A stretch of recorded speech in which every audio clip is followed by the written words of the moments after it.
Chapter 189. In entering Cloud's tower, it was not as lively as it was many years ago. Kai Lian explained with a smile. After Mother Ding passed away, many girls in entering Cloud's tower left. Those who got married, and those who went home. Kai Lian did not find other girls to come in. There was no lack of brothels in the city. After Hua Yuxian went to Yangzhou, entering Cloud's tower's business was not as good as before. After the girls left, it was almost deserted. There's nothing bad about it. Usually, everyone will do some other rouge and face powder business to earn some money. It's enough to make do with the days. Kai Lian said with a smile. It's just that the sisters have nowhere else to go. Entering Cloud's tower was built by Mother. It's also the sisters' home. People should have a contented heart. It was very good for them to be like this now. Hua Yuxian invited everyone to sit down in the banquet hall. She first ordered people to prepare the food and wine. She asked Yan He and the others, "What are the young masters doing now?" A few years had passed. The youths had already grown into young people. They no longer had the youthful appearance of the past. But it could be seen that each of them had extraordinary experiences. "I am now a doctor," Lin Shuanghe lightly waved his folding fan and said seriously, "but I am only a female doctor. Thanks to the love of the world, I received the beautiful title of white-clothed divine hands. I am very ashamed." He Yan looked at Lin Shuanghe in surprise. Even though Lin Shuanghe usually spoke without thinking, but since they reunited, it was the first time he saw him showing off. It was probably in front of the people he admired when he was young. He always wanted to perform better. "This one is even more impressive," he pointed at Yan He with his fan. "Guide Zhonglong General's Yan." Kai Lian was extremely surprised. The young masters are very impressive now. Yan He was inexplicably uncomfortable. He touched his ponytail and snorted. "Not as impressive as General Fengyan." "General Fengyan?" Hua Yuxian was stunned. Following Yan He's gaze, she saw Xiao Ju calmly drinking tea. "Young Master Xiao. Is the present General Fengyan?" Lin Shuanghe, "Yes." Hua Yuxian and Kai Lian gasped at the same time. Back then, the group of youths had introduced themselves. Only this one, and one of the masked youths had not spoken. At that time, everyone thought that it was either because their identities were too important to be revealed, or because their identities were ordinary and not worth mentioning. However, Hua Yuxian felt that with the white-robed youth's outstanding looks and grace, he was the first type. Now that so many years had passed, no one would have expected him to be De Wei's famous Right Army commander. This one is even more coincidental. Lin Shuanghe pointed at Yang Mingji and said jokingly, "Now your Jinling city's governor is this Lord Yang." Yang Mingji moved his lips, but in the end he didn't say anything. Hua Yuxian and Kai Lian didn't know the story, but they were very happy. Looks like young Master Yang and Jinling City are really fated. What a coincidence. "That's right," Lin Shuanghe snorted. "What a coincidence. These two young masters look a little unfamiliar." Hua Yuxian looked at He Yan and Chu Zhao and said curiously, "This is their first time in Jinling," Lin Shuanghe explained. "This one's surname is Chu, you can call him Young Master Chu. This one is my good friend. At a young age, he was personally appointed as Muan Lang by His Majesty. He is also the subordinate of Military Governor Xiao. His name is He Yan." "Young Master Chu, Young Master He." Hua Yuxian smiled and bowed. "Since this is your first time in Jinling City, you must try the food and wine of Entering Cloud's restaurant." Lin Shuanghe's eyes lit up at these words. "Miss Yuxian, is the chef of Entering Cloud's restaurant the same person from back then?" Hua Yuxian smiled and nodded. The food and wine were all made by the sisters in the restaurant. It is exactly the same as before. If the young masters like it, everyone will be very happy. He Yan still remembered that the food and wine of Entering Cloud's restaurant was indeed superb. It was completely different from the restaurants in Shuajing. It was sweet and mellow, leaving a rich aftertaste. After she returned to Shuajing, the He family did not treat her badly. However, she had never tasted the same delicacies as in Entering Cloud's restaurant. While they were exchanging greetings, it was not long before someone brought the food and wine to the long table. They were all home-cooked dishes: duck oil sesame seed cakes, plum blossom cakes, small wontons, red bean yuanxiao, pork fat dumplings. They were golden and fragrant. After arriving in Jinling City in the afternoon, Hien had not eaten yet. He was already hungry. Seeing that everyone was only focused on talking, he endured it. In the end, he could not help but silently raise his chopsticks and eat the smoked fish silver thread noodles in front of him. The silver thread noodles were thin and soft. It melted in his mouth. Once it was steaming hot, all the cravings in his stomach came out.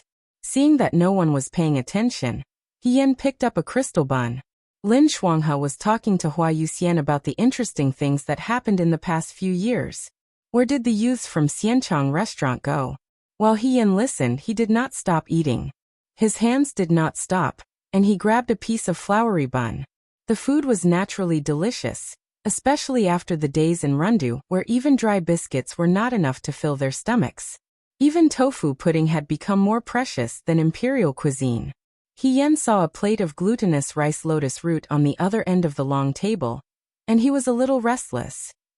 Entering Cloud's restaurant's glutinous rice lotus root was sweet and delicious. When he took a bite, it was as if he was biting down on a small bridge over flowing water, a clear breeze and a bright moon in Jiangnan. She loved to eat this very much in the past. She still remembered the first time she came to Entering Cloud's restaurant. That plate of glutinous rice lotus root was eaten clean by her. Therefore, she wanted to secretly pick up a piece to taste while everyone was talking. She wanted to see if it still tasted the same as before. Unfortunately, this plate of glutinous rice lotus root was unfortunately placed on the long table at the furthest end from her. Hien struggled to raise her chopsticks, trying to reach out with her long hands. Unfortunately, she was too far away. If she stood up to pick up the food, it would be too rude. After trying a few times, she had no choice but to give up. She sighed in her heart. In the next moment, she suddenly saw a piece of glutinous rice lotus root appear in the bowl in front of her. Hien was stunned. She saw Xiao Ju put down his chopsticks, as if he was not the one who had just done this. He also did not look at Hien. He tilted his head and listened to Lin Shuanghe talk. It was as if doing this was just a casual action, and he did not take it to heart. Hien's ears turned slightly red. Before she could think of what to do next, she saw another piece of glutinous rice lotus root appear in her bowl. She was stunned. She subconsciously raised her head and met Chu Zhao's smiling face. The conversation at the table had stopped at some point. Hien's bowl suddenly had 2 more pieces of glutinous rice lotus root. Everyone at the table was staring at her. Their gazes were unclear. Hien's vision darkened. What was this? She just wanted to quietly pick up a snack to eat. How did she become the center of everyone's attention? Chu Zhao was smiling warmly as usual. Xiao Ju was looking at her calmly. It made her feel as if she was sitting on pins and needles. Yin He frowned and looked at her for a while. He tapped the edge of the bowl with his chopsticks and said, I want to ask, Muan Lang, are you a relative of the royal family? Yin. No. If you are not, Yin He asked in disbelief, why would the 2 of them? He pointed at Xiao Ju with his chopsticks and then at Chu Zhao. Act like they are fighting for attention. Hien was horrified when he heard the word fighting for attention. Before she could think of a reply, Lin Shuanghe had already laughed. He reached out his chopsticks and took away the piece of glutinous rice lotus root that Chu Zhao had given to Hien. He smiled and said, Oh, I love glutinous rice lotus root the most. 4th young Master Chu, you know me best. It's so good. He took a bite. It's so sweet. Thank you, 4th young Master Chu. When Chu Zhao saw this, he was slightly stunned. Then he smiled and shook his head. He did not say anything. Hien then heaved a sigh of relief. Lin Shuanghe was a smart person. Fortunately, he managed to smooth things over. Otherwise, who knew what Xiao Ju would think of her in her heart? However, Chu Zhao was also strange. Why did he suddenly put food in her bowl? If others saw this, they would inevitably find it strange. However, Hua Yuxian seemed to have noticed something. She smiled and clapped her hands. A young lady with a falling horse bun came forward with a small jar of wine. Young masters, you haven't had Cloud Restaurant's Bifeng wine for a long time. She placed the jar of wine on the table. This jar of Bifeng wine is the last one left this year. The young lady brought a few glass cups. Once the Bifeng wine was poured into the cups, it was green and sparkling. and its fragrance assailed their nostrils. He still remembered that when he was young, the wine in Cloud Restaurant was sweet and refreshing. It made people slightly tipsy, but not too drunk. He was looking forward to it. When the young lady was about to pour the wine into the cup in front of Xiao Xiaoju glanced at her and suddenly said, "Give her a bowl of milk." Xiao was speechless. The young lady who poured the wine was also stunned. She looked at Xiaoju, not knowing what to do. Xiao was confused and asked, "Commander, why do I have to drink milk?" This person was very calm and said, "Milk makes you taller." He touched his chin and looked at Xiao with a scrutinizing gaze. He nodded and replied, "Indeed, this young man is indeed a little short." Hua Yuxian smiled. "Young Master Xiao, Cloud Restaurant doesn't have milk. The Bifang wine is a little strong. I'm afraid this young master can't drink it. Ding Xiang, go and get the rose dew." Not long after, a young lady brought the rose dew. Once the rose dew was poured into the cup, it was a light red color that was completely different from the Bifang wine. Xiao took a sip and could not help but be stunned. This wine was exactly the same as the sweet wine she tasted in Cloud Restaurant that year. He also snatched a cup and took a sip. He frowned and said, "What is this? It's sweet like fruit juice." "This is rose dew. It's usually for the young ladies to drink." He did not feel anything. He mocked Xiao and said, "Muanlang, did you hear that? This is for the young ladies. Are you still a man?" The speaker did not mean it, but the listener took it seriously. Xiao was really speechless. Just as she was thinking of how to reply without being rude, Lin Shuanghe helped her out. Lin Shuanghe waved his fan and said calmly, "Yan Nongguang, you came to Cloud Restaurant when you were young. Now you're here again. Does your wife know about this?" Yanhe's expression changed. Lady Qingxiu values etiquette the most. Sir Xia also keeps himself clean. I'm afraid no one in the Xia family has ever been to a brothel. You're the exception. I wonder what Lady Qingxiu will think of you if she knows about this. You don't talk nonsense. Yanhe stuttered and retorted. However, this rebuttal was not imposing at all. Xiao heard this and asked curiously, "Lady Qingxiu? Is she General Yan's wife?" "She's Xia Qingxiu's eldest legitimate daughter of the Imperial College's chancellor. She's tender and gentle. There are many families in Shuo capital that want to recruit a beauty for their young masters. However, Yan Nongguang beat them to it." Lin Shuanghe laughed and teased. "It's said that heroes have a weakness for beauties. I heard that our general's Yan is very obedient to his wife in the Fu. She doesn't allow him to drink. When he socializes with his colleagues, he only drinks tea. He's really the model of a good and virtuous husband." Yanhe's face turned red. "Lin Shuanghe, don't talk nonsense here." "Oh, isn't that the case? Then when I return to Shuo capital, I'll have to ask your wife properly," he said. Yanhe did not dare to say anything else. If Lin Shuanghe really confronted Xia Qingxiu, wouldn't that be a slap to his face? His gaze swept across the people at the table. He decided to take a different approach. He raised his ponytail and slammed the wine cup in front of him on the table. He said loudly, "What's wrong with listening to my wife? A real man knows when to yield and when not. Moreover, at least I have a wife. Do any of you have one? Do you? Everyone here. May I ask which one of you has a wife now?" Xiao. He really did not know how to respond to this. Yanhe drank the wine in front of him in one gulp. He did not know if it was because the Bifang wine was particularly intoxicating, but he was already drunk. He first asked Lin Shuanghe, "You hang out with women every day. All the women in the world are your little sisters. May I ask if you have a wife now?" Lin Shuanghe. "No." As if he had won a battle, he asked Yang Mingji with satisfaction, "You have a gentle temperament and great talent. Everyone says that scholars do not lack beautiful partners. Do you have a wife?" Yang Mingji. "No." Yanhe became more and more excited. He looked at Chu Zhao. "You have." He suddenly paused and said to himself, "Your wife has already been decided. Forget it, next." He asked Xiao, "Little guy, do you have a wife?" Xiao. She really did not have a wife. Yanhe turned to Xiaoju and looked at her proudly. "You are the number one in the Xianchang dojo. You have a handsome face and a good figure. No one can beat you in terms of both civil and martial arts. In those years, the door of the Xianchang dojo was almost broken by the girls. But, may I ask if you have a wife? Xiaoju looked at him calmly. I know you don't. He single-handedly defeated everyone at the table. He probably thought that having a wife was a great honor, so he became even happier and prouder. He slammed the table, stood up and said loudly, It seems like all of you aren't that great. Do you know how amazing it is to have a wife? When you return home late at night, no one is waiting for you under the lamp, right? When you have a headache or fever, have you drunk the hot soup made by your wife? Don't even mention the clothes and boots that your wife personally sewed. Ha! He looked at everyone with disdain, as if he was the son of heaven looking down at the world. Let's not talk about having a wife. I'm afraid that all of you have not even held a girl's hand in your life.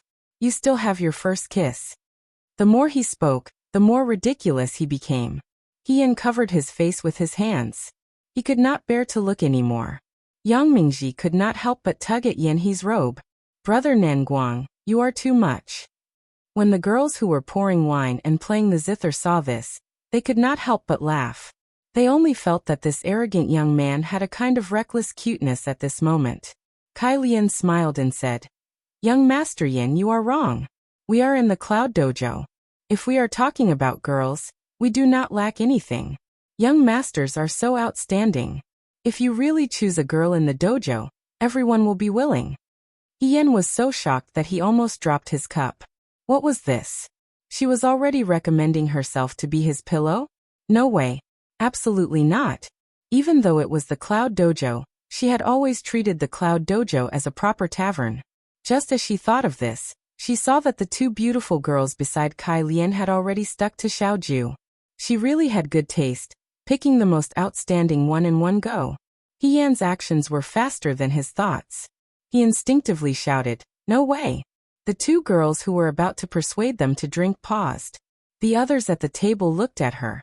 Facing Xiaoju's thoughtful gaze, Yan calmly said, We came here in a group. We only drink, not talk about love. Hearing this, Hua Yuxian laughed even more happily. She poured herself a cup of bifang wine, and made a toast to Yan. Young master is so cute. I toast you.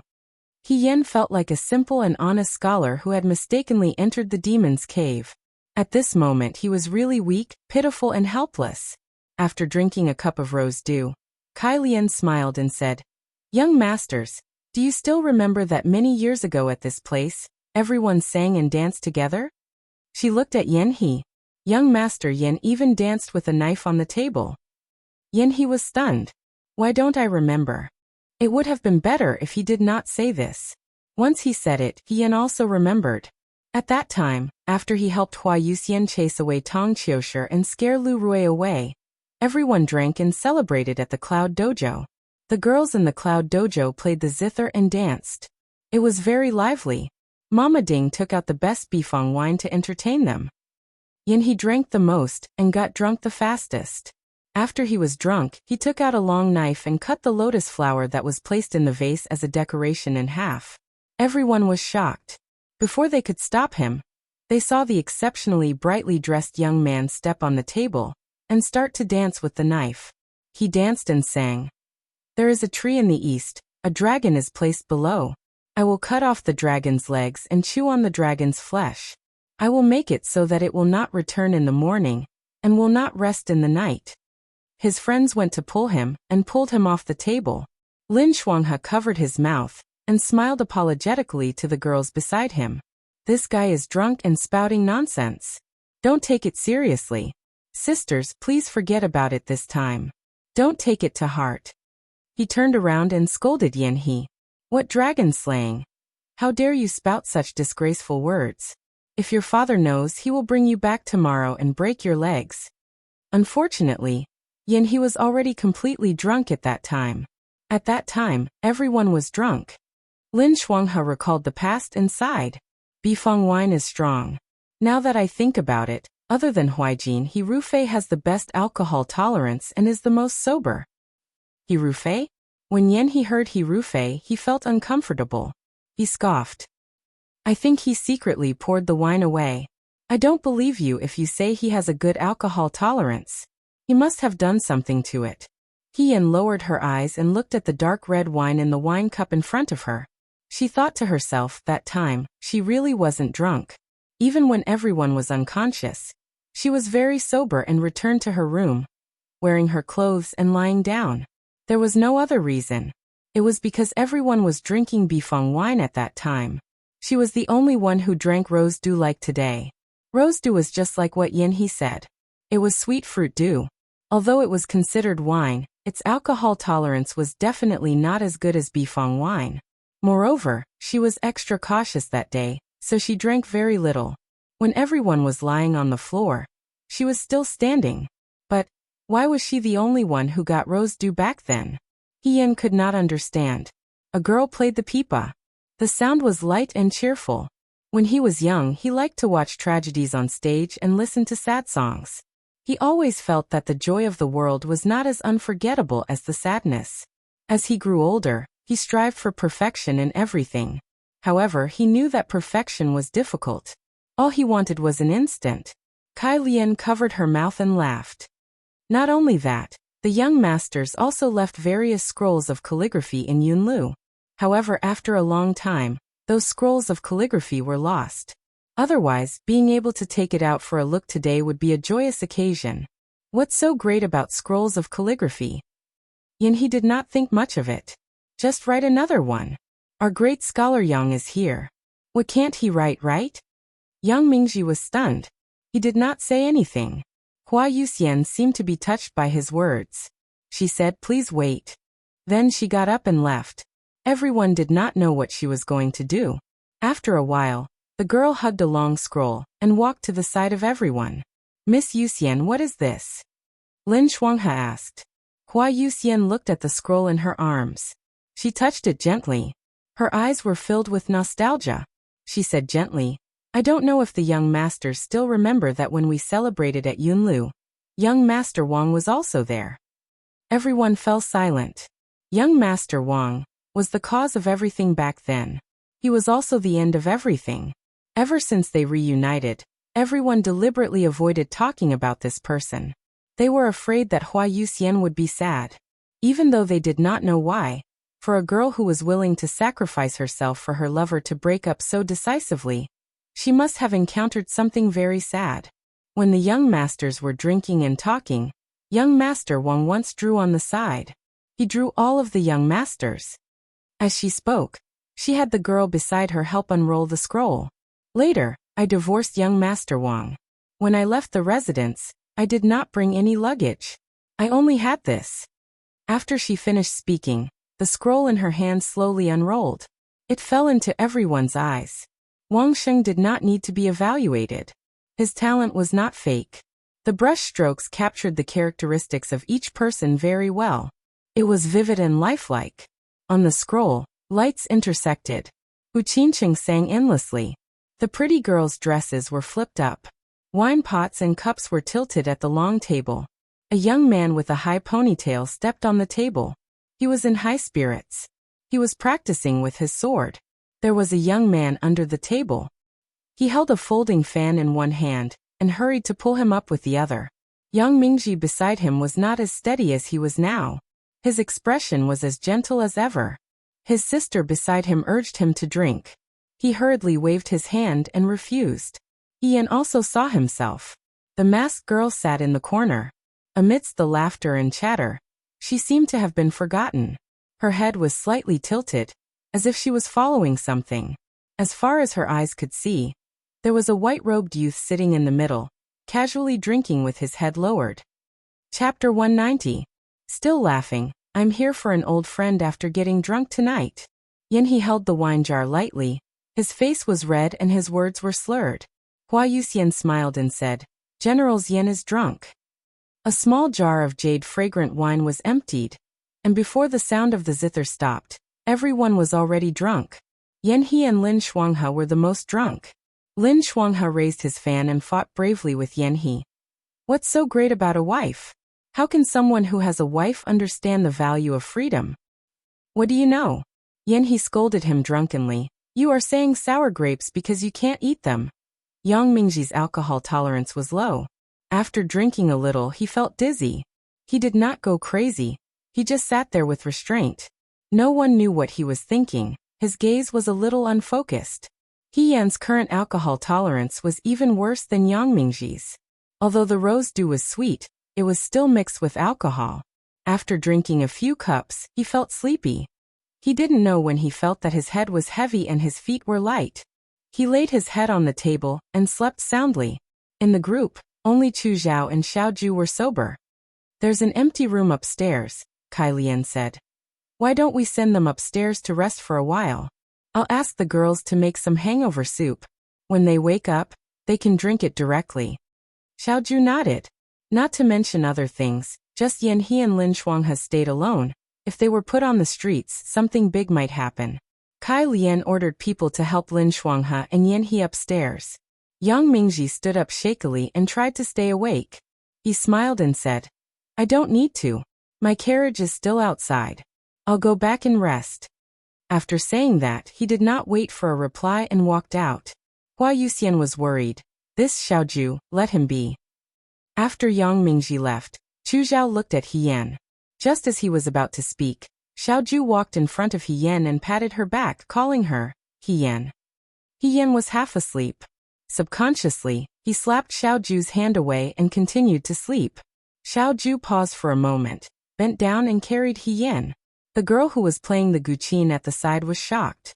Her fingers moved, and the guqin made a strange sound. Hua Yuxian lowered her head and smiled. She said to Xiao Ju, "Young Master Xiao, please follow me." Seeing Xiao Ju take He Yan away, Kai Lian looked at Chu Zhao. "Young Master Chu." The young man smiled gently at her. "Sorry to trouble you." The room was in the corner of the upper floor. It was far away from Lin Shuanghe and Xiao Ju.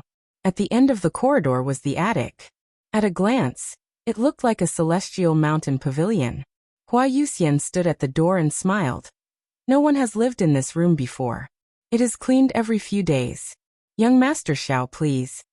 Xiao Ju thanked her and carried He Yan into the room. Hua Yuxian left. Xiao Ju was tall and He Yan was thin and short. It was easy to carry him. It did not feel like carrying a girl. Instead, it felt like carrying a cat. The bed in the room was very low. Perhaps it was because no one had lived here before, so it was cold and cheerless. Xiao Ju bent down and placed He Yan on the bed. Then, she half knelt on the ground and leaned against the head of the bed. She covered him with the blanket. The moonlight was hazy and the summer breeze was light. It blew in through the window and seemed to have lifted the alcohol. The young man lowered his head to look at the girl sleeping on the bed. Yan He's words seemed to ring in his ears. "I'm afraid you haven't even held a girl's hand in your life. You still have your first kiss." He lowered his eyelashes and stared at the person on the bed. He whispered to himself, "That's not true." He Yan had almost suffocated to death in the water during the battle in Jiang. At that time, he was eager to save her and helped her vent his anger. That should be his first kiss, if it could be considered a kiss. However, this person did not seem to know. This made him a little unhappy. The young man bent his fingers as if he could not help but hit her as a punishment. However, he stopped when his fingers were about to touch He Yan's forehead. Then the hitting turned into a gentle caress. Xiao Ju tucked the messy hair on her face behind her ears. Before they left, Lin Shuanghe's words came to his mind again. "Huaijin, oh Huaijin, if you like Mimi He, you should fight for her. Even if she likes Chu Xilan, you should know that it is impossible between her and Chu Xilan. Chu Xilan is also not a good match. With your appearance and family background, are you afraid that you can't compare to Chu Xilan? I don't know what Mimi He has encountered before, but as long as you treat her well and don't act so unreasonable, it should be easy for her to fall in love with you. Do you know that in Mimi He's heart, she has never thought that she should be favored?" The young man stared at the girl on the bed. His gaze gradually deepened. Even if Lin Shuanghe did not say it, he could feel it. However, this did not make sense. According to Luan Ying's information, He Sui doted on this daughter of his, and would not make her belittle herself. In the martial arts arena, she was free and unrestrained in the light of swords. Compared to the humble and cautious in the ordinary world, there was a clear contrast. This was a contradictory person. However, This contradiction made her particularly eye-catching. Xiao Ju lowered his eyes to look at her. He reached out his hand as if he wanted to touch her cheek. Just as his fingers were about to touch her cheek, he suddenly woke up. He immediately retracted his hand and stood up. After a pause, he closed the window, closed the door, and went out again. The wind and moon outside were cool and refreshing. In the pavilion, it was like the old scenery. The young man walked slowly, his expression indifferent. He was dressed in a black brocade robe. The corner of his robe was embroidered with a beautiful and dangerous golden python. From afar, he drew a bright shadow in the night. On the long bench in the pavilion, someone had already arrived, leaning against the carved railing and drinking. Xiao Ju walked over. That person stood up and bowed to him. Young Master Xiao. It was Hua Yuxian. The young masters have all been sent back to their rooms to rest. Hua Yuxian smiled mischievously. Don't worry, young Master Xiao. The girls did not dare to enter their rooms. The servants are all serving them. This group of young masters were either rich or noble. They did not come to entering Cloud's Tower to have fun. In Hua Yuxian's heart, she had never treated them as guests. She only thought of them as friends visiting and resting temporarily. Xiao Ju did not say anything. Hua Yuxian held the railing in the pavilion with both hands and looked into the distance. The clear moon was in the sky, sprinkling silver frost everywhere. She said, I did not expect to meet the young masters again after so many years. I am really happy today. If Mama Ding was still here, she would be just as happy. Why did you divorce? Xiao Ju asked. Hua Yuxian was stunned. The young man did not look at her. He only looked at the flickering lights on the street under the pavilion and asked casually. After a while, Hua Yuxian smiled. Why else? Because what I got was not what I wanted. She sighed. Young masters, I was the same as you in the past. I thought that as long as I chased away the evil people, we would be reunited. But I did not know that there are all kinds of difficulties in the world. The evil people are just one of the simplest. Back then, everyone helped Hua Yuxian chase away Tong Qiushi. After taking back the contract, Hua Yuxian followed Wang Sheng to Yangzhou. Even though Mama Ding and the sisters in entering Cloud's Tower were very reluctant, they still hoped that Hua Yuxian could be together and live a happy life. Hua Yuxian and Wang Sheng did have a period of loving and harmonious days. That was before they came to Yangzhou. When they came to Yangzhou, all kinds of trials and tribulations followed. Although the Wang family was a merchant, they were also a famous rich family in Yangzhou. When they heard that their son had brought back a woman with no status, they were already unhappy. When they found out that this woman came from a brothel, they were even more against it. Only now did Hua Yuxian know that Wang Sheng did not tell Madame Wang and Master Wang about them from beginning to end. If their son married a woman from a brothel, they would become a joke in Yangzhou. Hua Yuxian knew that her status was low and did not want to make things difficult for Wang Sheng. Seeing his firm attitude, she was embarrassed and sad. She told Wang Sheng that they should separate. Wang Sheng was unwilling. How could he lose the happiness that he had fought so hard for in the hands of his parents? In anger, Wang Sheng went on a hunger strike in protest. He only told his parents that if they could not marry Hua Yuxian, he would leave and never return. He would never return to Yangzhou again. There were no parents in the world who could win against their children. Madame Wang loved her son, so in the end, she gave in and agreed to let Hua Yuxian marry into the family. But they could not tell others that Hua Yuxian was a distant relative's cousin who came to seek refuge.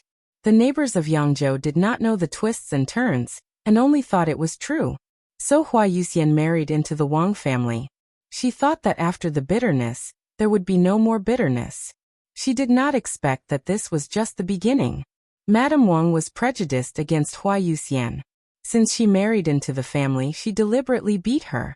Every morning and evening, she set the rules. She was not allowed to leave the residence. She had to take care of everything. If there was anything wrong, she would say in a strange tone, "It's not your fault." After all, that was not all. After Madame Wang tortured Hua Yuxian, Wang Sheng would comfort his wife when they were alone and apologize to Hua Yuxian on behalf of his mother. Hua Yuxian also thought that time would reveal a person's heart. Maybe after a long time, Madame Wang would see her sincerity and her misunderstanding of her would be resolved. although both of them knew that this was just self-deception. When Hua Yuxian was at entering Cloud Tower, she was famous for her beauty.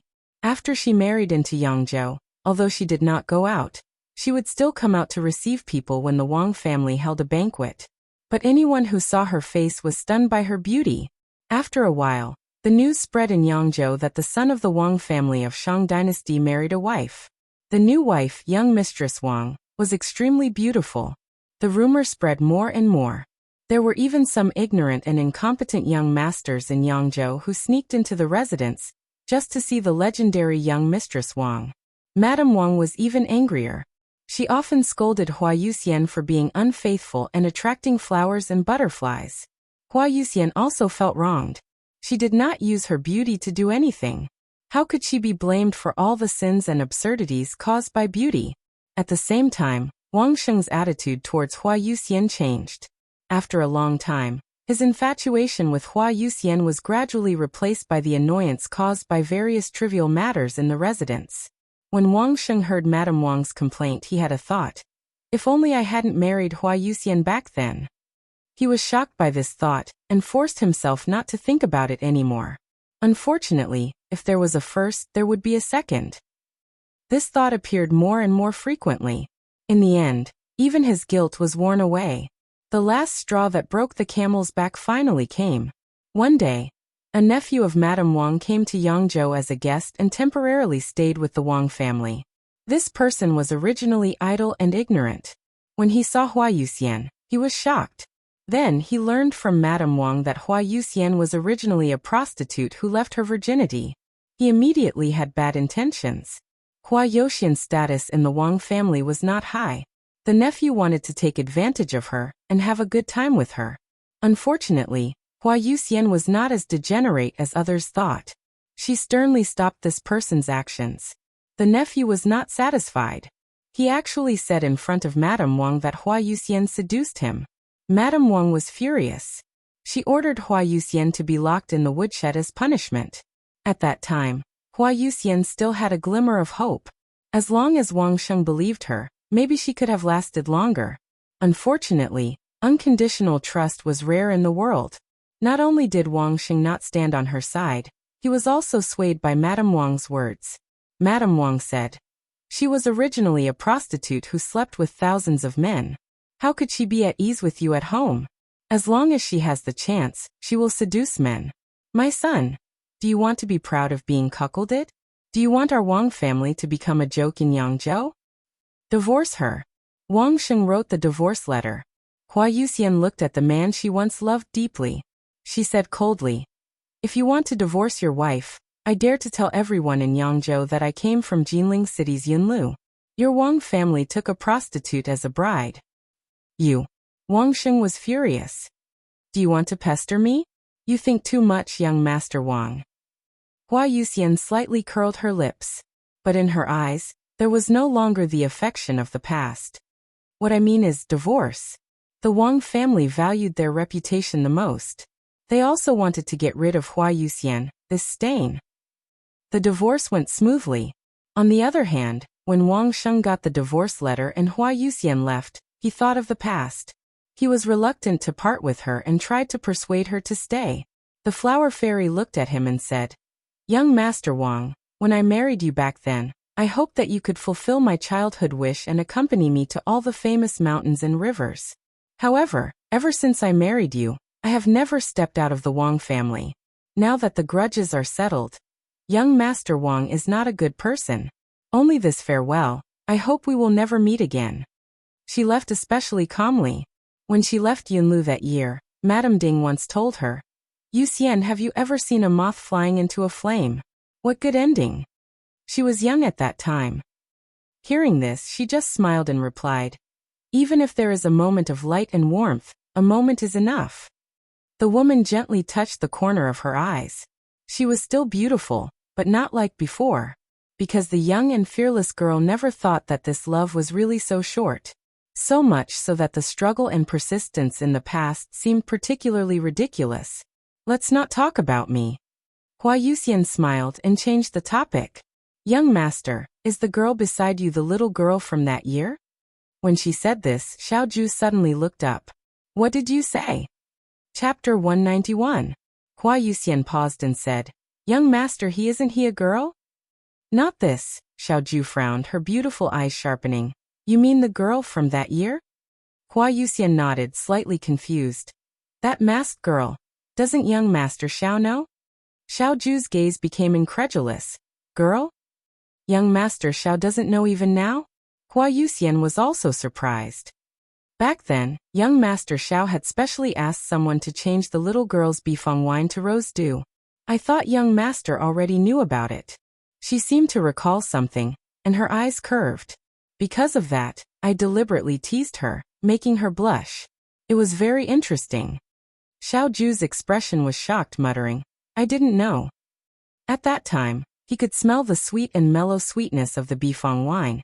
It was very intoxicating. He Rufei had just been beaten up in the village and had just been treated with medicine.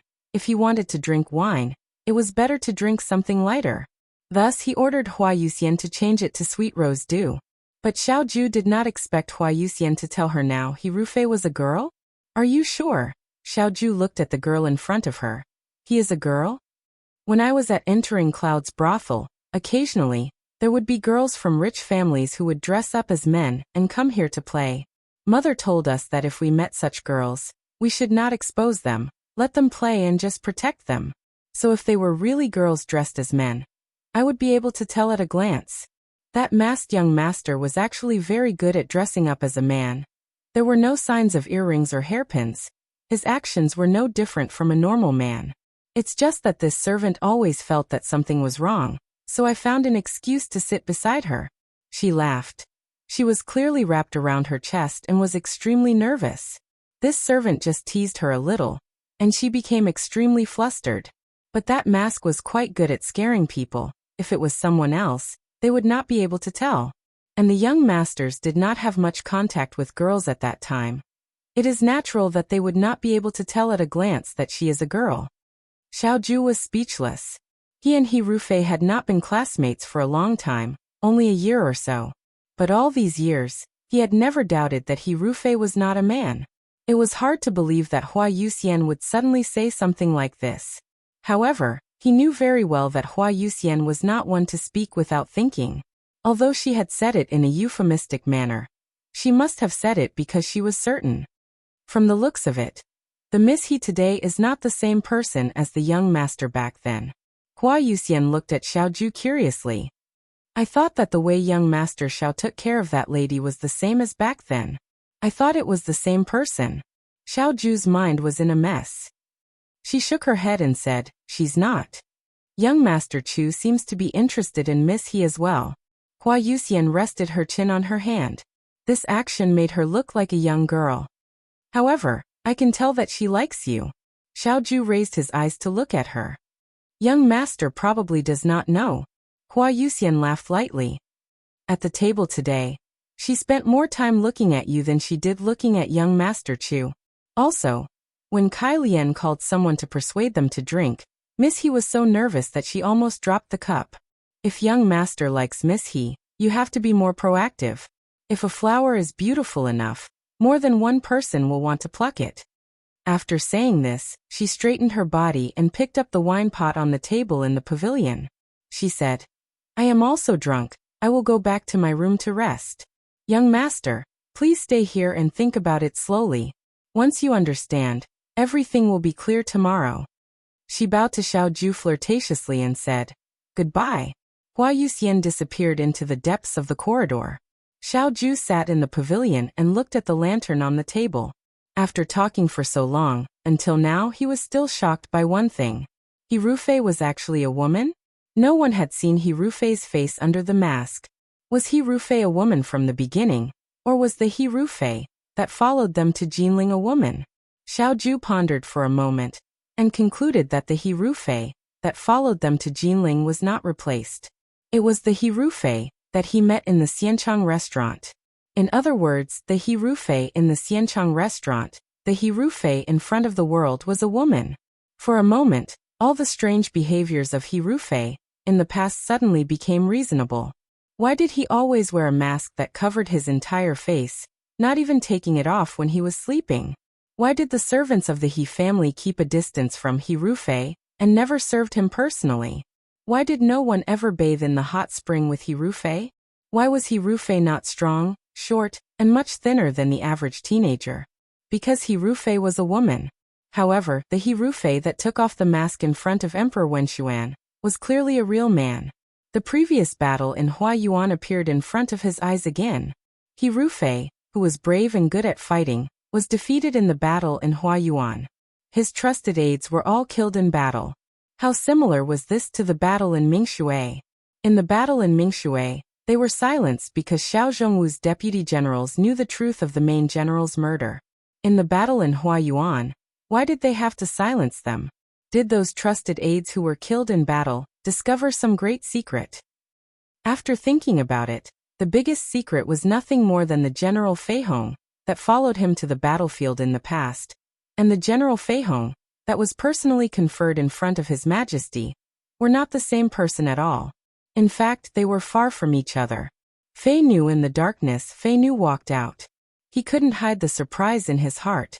That year, Fei Nu accompanied Xiao Ju to Jinling. He was also one of the imperial bodyguards. Naturally, he also knew that the young man wearing the mask was He Rufei. Now that so much time had passed, how could he not be surprised when he found out that General Fei Hong, who was feared by the world, was actually a woman? Quickly inform Wan Ying to thoroughly investigate everything about the He family, starting from He Rufei's birth. In addition, find out if there are any soldiers in the Fuyua army who fought alongside He Rufei and secretly protect their safety. He stood up. I'm afraid that very soon, someone will want to silence them. The sun shone on his face, making his hair fluffy. He Yin reached out to block the dazzling sunlight outside and slowly opened his eyes. In the room, a girl was putting a basket of porridge on the table. She smiled and said, "Little Gongzi, you're awake?" "Did I fall asleep?" Yin asked. Last night, after drinking a few cups of rose dew, he was extremely sleepy. He didn't know when he fell asleep. His current alcohol tolerance couldn't be compared to his previous life. One had to know that He Yin, who was still young, couldn't even drink a few cups. Little Gongzi went to bed early. It was young Master Xiao who sent you back to your room. The girl pursed her lips and smiled. Young Master Lin and young Master Yin are already awake. They've already eaten and are waiting downstairs. Little Gongzi, after eating breakfast and washing up, you can go downstairs. She didn't have any intention of serving He Yin. After placing the food on the table, she left. It should be Xiao Ju's idea. Now that she was a girl, only Yin He and Yang Mingji didn't know. But at least for now, the fewer people who knew, the better. He Yin ate and tidied up before going downstairs. As soon as he went downstairs, he heard Yin He and Lin Shuanghe arguing. Yin He said, "Impossible. You got drunk first yesterday." "Come on, Yin Nongguang. I saw that you drank too much. How could I get drunk first? Don't deny it. If you don't believe me, you can ask Huaijin." "Huaijin, was I drunk first or was he drunk first?" Without waiting for Xiao Ju to answer, Yin He quickly said, "Why are you asking him? He's your friend. Of course he's on your side. Anyway, you got drunk first." "Yin Nongguang, does your wife know that you're acting so shamelessly?" Yin went downstairs and greeted them. He looked at Xiao Ju, who was sitting in front of the window. He was looking out of the window. No one knew what he was thinking. He didn't even notice Yin coming downstairs. This was strange. Yin walked to Lin Shuanghe and asked, "What's wrong with Commander-in-Chief? You seem to have a lot on your mind." Lin Shuanghe shrugged. "Who knows? He's been like this since early morning. Maybe he's thinking about what will happen after he returns to Shuajing." He said it simply, but Yin was a little worried. Could it be that she said something crazy when she was drunk last night? He really didn't have any recollection of it. But Yin looked around. "Why don't I see Official Yang and fourth young Master Chu? It seems that they didn't stay in Ruyan Lu last night. Yang Mingji doesn't like these places." As for Chu's island, Lin Shuanghe deliberately looked at Yin and said slowly, "If he stayed in Ruyan Lu last night, Su Pingting will skin him alive when he returns to Shuajing. That's not all. I'm afraid that the entire Ruyan Lu will suffer. So he did a good deed." While they were talking, He had already walked to Xiao Ju's side and slammed the table. Come back to your senses. Xiao Ju looked up. Didn't you say that you were going to find Yang Mingji in the morning? Hurry. He was very anxious. If you have something to say it quickly. Don't delay our return to Shuajing. He rubbed his hands. I told Qingxiu the time of our return to Shuajing. Not even a day later. Ever since he knew that he was a model husband, he didn't hide it anymore. 8 out of 10 sentences were about his wife. Xiao Ju was too lazy to pay attention to his seemingly careless showing off. She stood up and said to everyone, let's go. When they got on the carriage, Yen finally had a chance to ask the question he was most concerned about.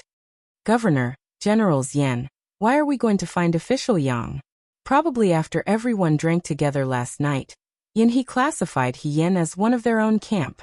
He didn't hide anything and said, I don't know. I only said that it has something to do with Yudo. Anyway, we'll know when we get there. Speaking of Yudo, his expression became somewhat serious. I don't know what the situation is like in Shuajing. The Yangfu wasn't close to entering Cloud's tower, but it wasn't far either. After a few minutes, the carriage stopped in front of the Yangfu. Yang Mingji was the governor of Jinling, but his residence was very simple. At first glance, it didn't look any different from a normal residence. Yen still remembered that when Lu Rui was the governor of Jinling, he heard his friends say that the residence was luxuriously renovated. It was so luxurious that the youths who went to steal contracts almost got lost in the garden.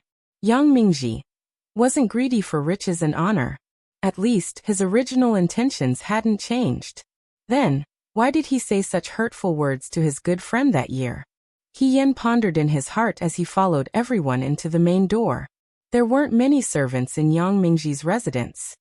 It looked like the residence of a normal scholar in Jinling. The garden wasn't taken care of. Some bamboo was randomly planted. When they reached the main hall, there were very few decorations. The most eye-catching things were the various landscape paintings hanging on the wall. Yen went over to take a look. There weren't any famous paintings. They were all written by Yang Mingji himself. There was also a piece of paper and ink on the table. It hadn't been framed yet. 10 years of study, Yanhua is still beautiful. Don't chase the world, fighting cock eastern suburbs. Riches and honor are like floating clouds. Gold and jade aren't treasures. Once the pelicans roar, the frost is strong grass. Ambition is lost, and tears are stained with hugs. Yen was startled. Why did Yang Mingji write this? Who was he satirizing? Who was he crying for? Before he could think of a reason, he heard a person come out and say, "You're here." It was Yang Mingji. He didn't wear his official robe today. He only wore his daily clothes. It looked even more difficult to associate him with the governor of Jinling. Everyone found a seat and sat down. Yang Mingji ordered a servant to pour tea. Niao niao. He held the teacup and looked up at Yang Mingji.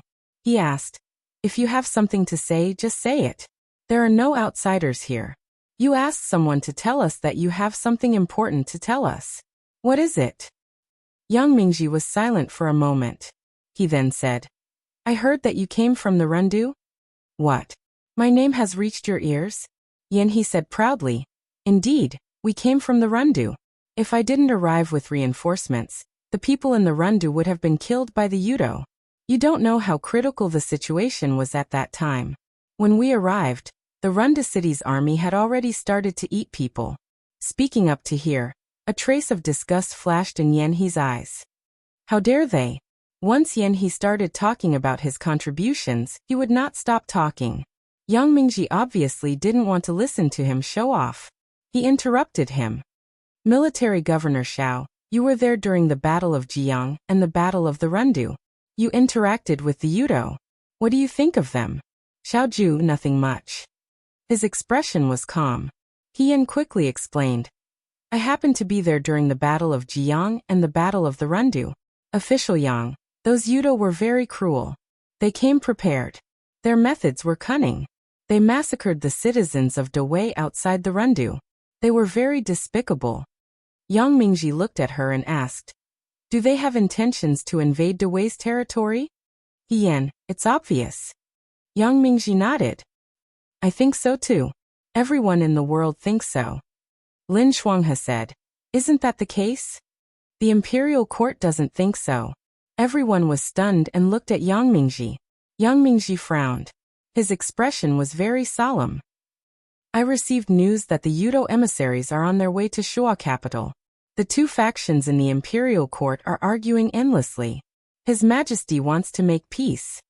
He's crazy. Before Yang Mingji could finish, Yan He shouted. They're already at our doorstep. How can we make peace? Do they think that Buddha has descended to save all living beings? Yang Mingji shook his head. Not only that, they propose to set up a market in Dawei's territory, so that the two countries can exchange trade. Chapter 192. The moment he said this, no one in the room said anything. Even Lin Shuanghe, who had never cared about the affairs of the state, looked puzzled when he heard this. After all, the enemy had led their troops to invade and suffered defeat. Yet the emperor was still thinking for them. It sounded like a joke. Right now in the imperial court, the crown prince, Prime Minister Su, and the civil officials are mostly in favor of peace. The generals have yet to express their opinions. Yang Mingji looked at Xiaoju. I want to ask you, what are you going to do? Do you even need to ask? Yan He said. We are not weak. If someone slaps us in the face, why should we let them slap us in the face? I will chase the Yudo back home, and make sure they don't dare to step into Dawei in the future. Then I can rest assured. Yang Mingji said in a low voice. It's just that. I don't know if your words can change the emperor's mind. After talking about the recent movements of the Yudo, everyone got up and left their seats. Because of the news sent by Yang Mingji, Xiaoju and the others didn't plan to stay in Jinling for another 2 days. Since the Yudo emissary was already on his way to Shuojing, they had to hurry back to Shuojing to meet the emperor. Right now, Shuojing was mostly under Prime Minister Su. Even if they weren't under Prime Minister Su, they were still suppressed and didn't dare to speak. If they really agreed to the Yudo's request for peace, and even set up a battlefield in Dawei, it would only be harmful to the people of Dawei. After regrouping the troops, everyone had lunch and was about to set off. Xiaoju and He Yan rode at the front with the troops. He Yan and Lin Shuanghe sat in a carriage. Chu Zhao and Ying Xiang's carriage was at the back. Between the two horses riding side by side, Xiaoju opened his mouth and said, Have you seen He Rufei after the Xianchang mansion? Yan He paused and said, I'm not familiar with him. I've only seen him a few times after he was made a general, but I only saw him from afar. However, ever since he was made a general, other than the battle in Huayuan, have you ever seen him lead an army? I think he's been living a comfortable life for too long. That's why he's so weak in the battle of Huayuan. Why are you asking him? You want to catch up with him? Xiaoju did not answer his question. She continued to ask, He Rufei that you met later, what was the difference between him and the past? What's the difference? Yan He frowned. How would I know? I wasn't following him the whole time. However, he had grown a little over the years, and was a little taller than before. Before I went to Ling County, I heard that the He family had the intention to marry a wife for him. Xiao Huijin. He glanced at his companion beside him. If He Rufei marries a wife before you, you won't lose to He Rufei, right? Xiaoju couldn't be bothered to pay attention to him and rode off. He Yan, who was in the horse carriage, did not know that Xiaoju and Yan He had such a conversation. The closer she got to Shuojing, the heavier her worries became. Lin Shuanghe also noticed it. He sat opposite her and asked, Younger sister He, what's wrong with you? When I saw you in the rundu, I felt that something was wrong. It was as if you had something on your mind. You didn't even talk much these days. What kind of trouble did you encounter? If you have any difficulties, just tell me. I'll help you think of a solution. He Yan smiled bitterly. She was only thinking about how to expose He Rufei when she returned to Shuojing. Now that she had become Muan Lang, her identity was closer to the He family and Su family than her previous identity as the military officer's daughter. However, the official position of Muan Lang had many restrictions. He Rufei's trusted aides who could prove the truth were all killed by He Rufei. It was difficult to get a witness, so she could only start from another place. The Su family was the one who kept this secret. If she could start from the Su family, The Su family would pull the He family out to protect themselves. They would panic. An alliance formed for benefits would not be stable. He Yan was deep in thought when Lin Shuanghe suddenly stretched out his hand in front of her. Younger sister He Yan looked at him and said, I'm thinking about what I should do when I return to the capital. She counted with her fingers. Brother Lin, you know that I escaped from Shuajing and got involved in a lawsuit. Everyone in the neighborhood knows that I'm a woman. Now is not the time to swagger back. I'm afraid that I can only see my father and brother secretly. She thought for a moment. When His Majesty conferred the title, I left some money. It's enough to rent a small house, but it's inconvenient for me to show my face. If Brother Lin has a lot of connections, can you help me arrange it? I'll naturally give you the money without missing a single cent. Lin Shuanghe heard her words and slapped his thigh. I thought it was some trouble. It's a small matter. Leave it to me. He lifted the curtain of the carriage and shouted, Huaijin, Huaijin. Xiaoju paused and slowed down his pace. He rode his horse back to the front of the carriage and asked, What's the matter? Lin Shuanghe smiled at him. I just promised Brother He that when I return to Shuajing, I'll rent a house for him in the city. But you also know that renting a house is not something that can be done overnight. Before we find a good residence, can Brother He stay in your residence? Xiao family's courtyard is big and spacious. It shouldn't be difficult to give a room to Brother He, right? He Yan never thought that Lin Shuanghe would say this. He hurriedly said, Brother Lin, that's not what you said just now. Governor, it's okay. I'll just find an inn outside. Staying in an inn costs more money. Lin Shuanghe said, You're still so young. How can you be so extravagant? Don't you know the benefits of being thrifty? Listen to me and stay in Huaijin's house. Huaijin, can you give me a definite answer? Xiaoju glanced at He Yan. He Yan's body stiffened. He saw Xiaoju lightly nod his head. Okay. He Yan. After saying this, Xiaoju rode his horse forward. Lin Shuanghe lowered the curtain of the carriage and looked at He Yan proudly. See, now isn't it the best of both worlds? He Yan leaned weakly against the carriage.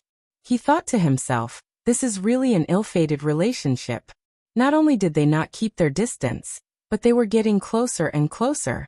They were even living in Xiaoju's house. Although living in Xiaoju's house did have its benefits. If she followed Xiaoju on various occasions, she might have a higher chance of meeting Su Zhiheng and He Rufei. She might even be able to find some useful clues. She suppressed the almost imperceptible joy in her heart and coughed lightly. In her heart, she secretly said to herself, it must be like this. In the Shuo capital, the Su family's study room, a servant was guarding the door. Someone was talking inside. Two people were sitting in front of a small table. One of them was wearing a green robe and looked refined. The other was also a handsome young master. However, there was a reserved and deep aura between his eyebrows. The two of them were looking at the chessboard in front of them.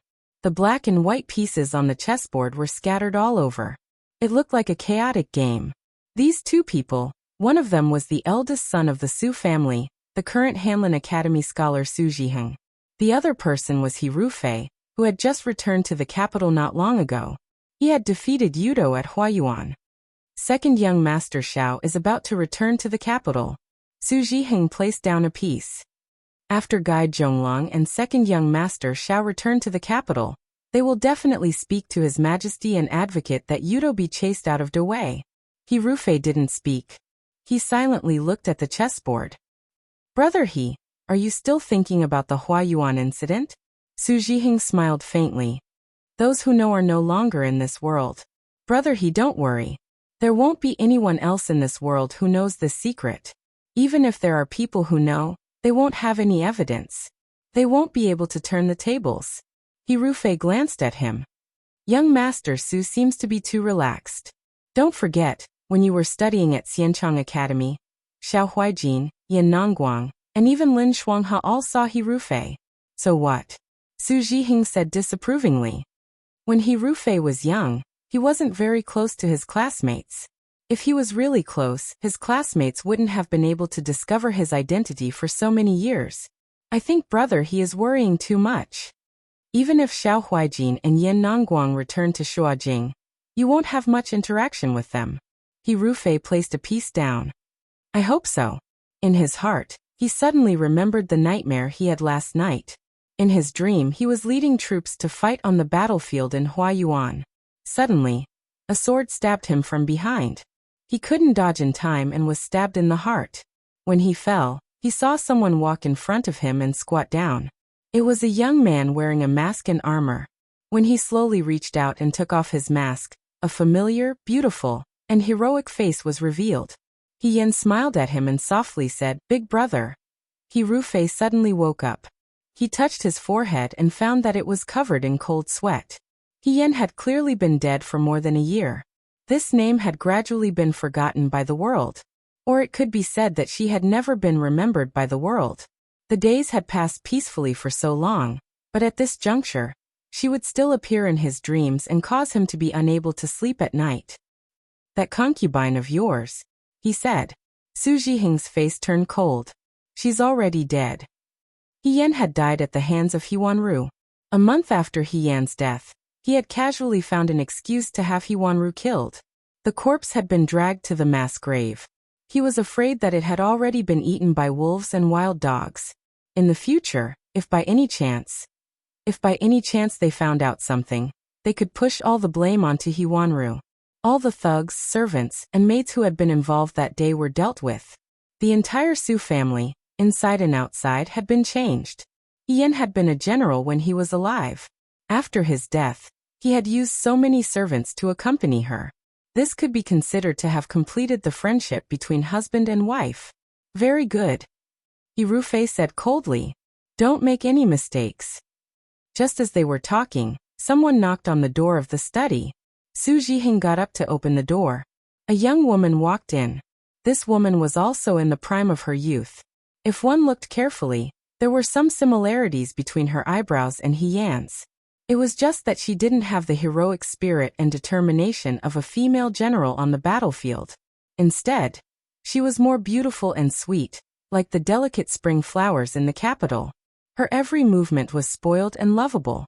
This was Su Jiheng's new wife, the current Su eldest madam. He Xining was He Yuanqing's second legitimate daughter, He Rufei's cousin, and He Yan's biological sister. Eldest brother, husband, Xining had the kitchen make some snacks while you were talking inside. He Xining smiled as she placed a few plates of shortbread on the small table. She said that if you're tired, you can fill your stomach. You've worked hard. Su Jiheng spoke warmly and pulled her to sit beside him. Sit down too. He Xining obeyed and sat down beside Su Jiheng. She looked at He Rufei and smiled. Eldest brother, you haven't come to the Su family for a while. How are father and mother? He Rufei nodded slightly. They're fine. You don't have to worry. He Xining didn't know what to say. She and this cousin of hers weren't very close in the past. He Rufei's temperament was particularly unsociable when he was young, and he often wore a mask. The He family all knew that He Rufei wore a mask because he was ugly. He Xining saw He Rufei hiding alone in the corner during the He family's banquets every day. He Xining pitied him, but when she tried to get close to him a few times, He Rufei would avoid her as if she was the plague. After a while, He Xining's feelings faded. Later, He Rufei betrayed the He family and joined the army. He actually managed to earn some military merits. All of the He family's unmarried young ladies also rose in status, including He Xining's older sister, the He family's second branch, who was notoriously sickly. When He Yan returned to the He family, He Xining was already very old. At that time, because of He Rufei, the He family arranged a good marriage for He Yan. The Su family's eldest son, Su Jiheng, was already a Hanlin scholar at a young age. He was also handsome and refined. He Xining had once been jealous of this older sister of his. She was clearly in poor health and hadn't returned to the capital for many years. Even the noble ladies in the capital didn't know of her existence. But as soon as she came back, she was able to become the Su family's young mistress. What kind of blessing was this? But this bit of jealousy disappeared after He Yan died. He Xining felt sad for He Yan. Even though she didn't have any feelings for this older sister of hers, blood was still thicker than water. She had just found a good marriage and was about to enjoy life, but her life was so short. What was strange was that after He Yan died, the He family and Su family held a large funeral for her. The entire Shuo capital knew that the He family valued this second branch's daughter, but only He Xining knew that in the He family, other than her own mother, everyone, including her own father, didn't seem as sad as others thought. After the funeral, other than occasionally wiping away a few drops of tears when He Yan was mentioned in public, normally, no one in the residence would even mention He Yan. It was as if the He family's second branch's daughter had never existed. He Xining felt that something wasn't right, but before she could figure out why her family was so cold to her older sister, He Yuanqing actually decided on her marriage with Su Zhiheng, and wanted her to be Su Zhiheng's second wife. Even though Su Zhiheng was a widower, he was still a good candidate for a husband in the hearts of others in the Shuo capital. Especially after He Yan died, the affection he showed made many young ladies admire him. Even though He Xining knew that Su Zhiheng was outstanding, she was extremely unwilling to marry into the Su family. Older sisters serving the same husband wasn't a new thing in the Shuo capital, but most of the time, the daughter would be the main wife and the Shu daughter would be the concubine, taking care of each other. How could two daughters marry the same person one after the other? It wasn't like the He family's young ladies couldn't get married. She was so young and beautiful, and her family background was good. Wouldn't it be better to find a young master of equal social status to be the main wife, than to be the Su family's young mistress? But on this matter, He Yuanliang, who had always doted on her, was unexpectedly very firm. And her mother, second Madam He, wanted to fight for her, but she was powerless. In the He family, women's words didn't count. Just like that, He Xining unwillingly married into the Su family. After marrying into the Su family, He Xining discovered that Su Zhiheng was more considerate and gentle than she had imagined. It was very easy to fall for a handsome and outstanding husband who took care of her in everything. Moreover, Su Zhiheng was indeed very popular with women. The regret and longing he occasionally showed for his deceased wife made people think that this person was someone who valued friendship and was worthy of being entrusted with the rest of their lives. After He Xining married into the Su family, He Rufei, her older cousin, would come to see her from time to time. He Xining was a bit overwhelmed by the favor. She should be the one who married the best out of all the young ladies of the He family. She enjoyed all the blessings that He Yan didn't enjoy. It was just that sometimes it felt unreal. That's right, eldest brother husband, He Xining said. Previously, every autumn, I would go up the mountain with mother to the temple to burn incense and pray for blessings. Although I won't be at home this year, I still want to go with mother. Su Zhiheng smiled and said, naturally, if I don't have anything to do that day, I'll go with you. He Xining happily said, that's really great. After sitting for a while, she got up and left the room, leaving Su Zhiheng and He Rufei to talk inside. After leaving the room, her personal maid, Xiao Lu, asked, young mistress, are we going back to the courtyard? He Xining shook her head, let's go. In the courtyard, the summer pond was lush and green, and the pond water was as calm as a mirror. The He family's pond was always planted with many lotus flowers.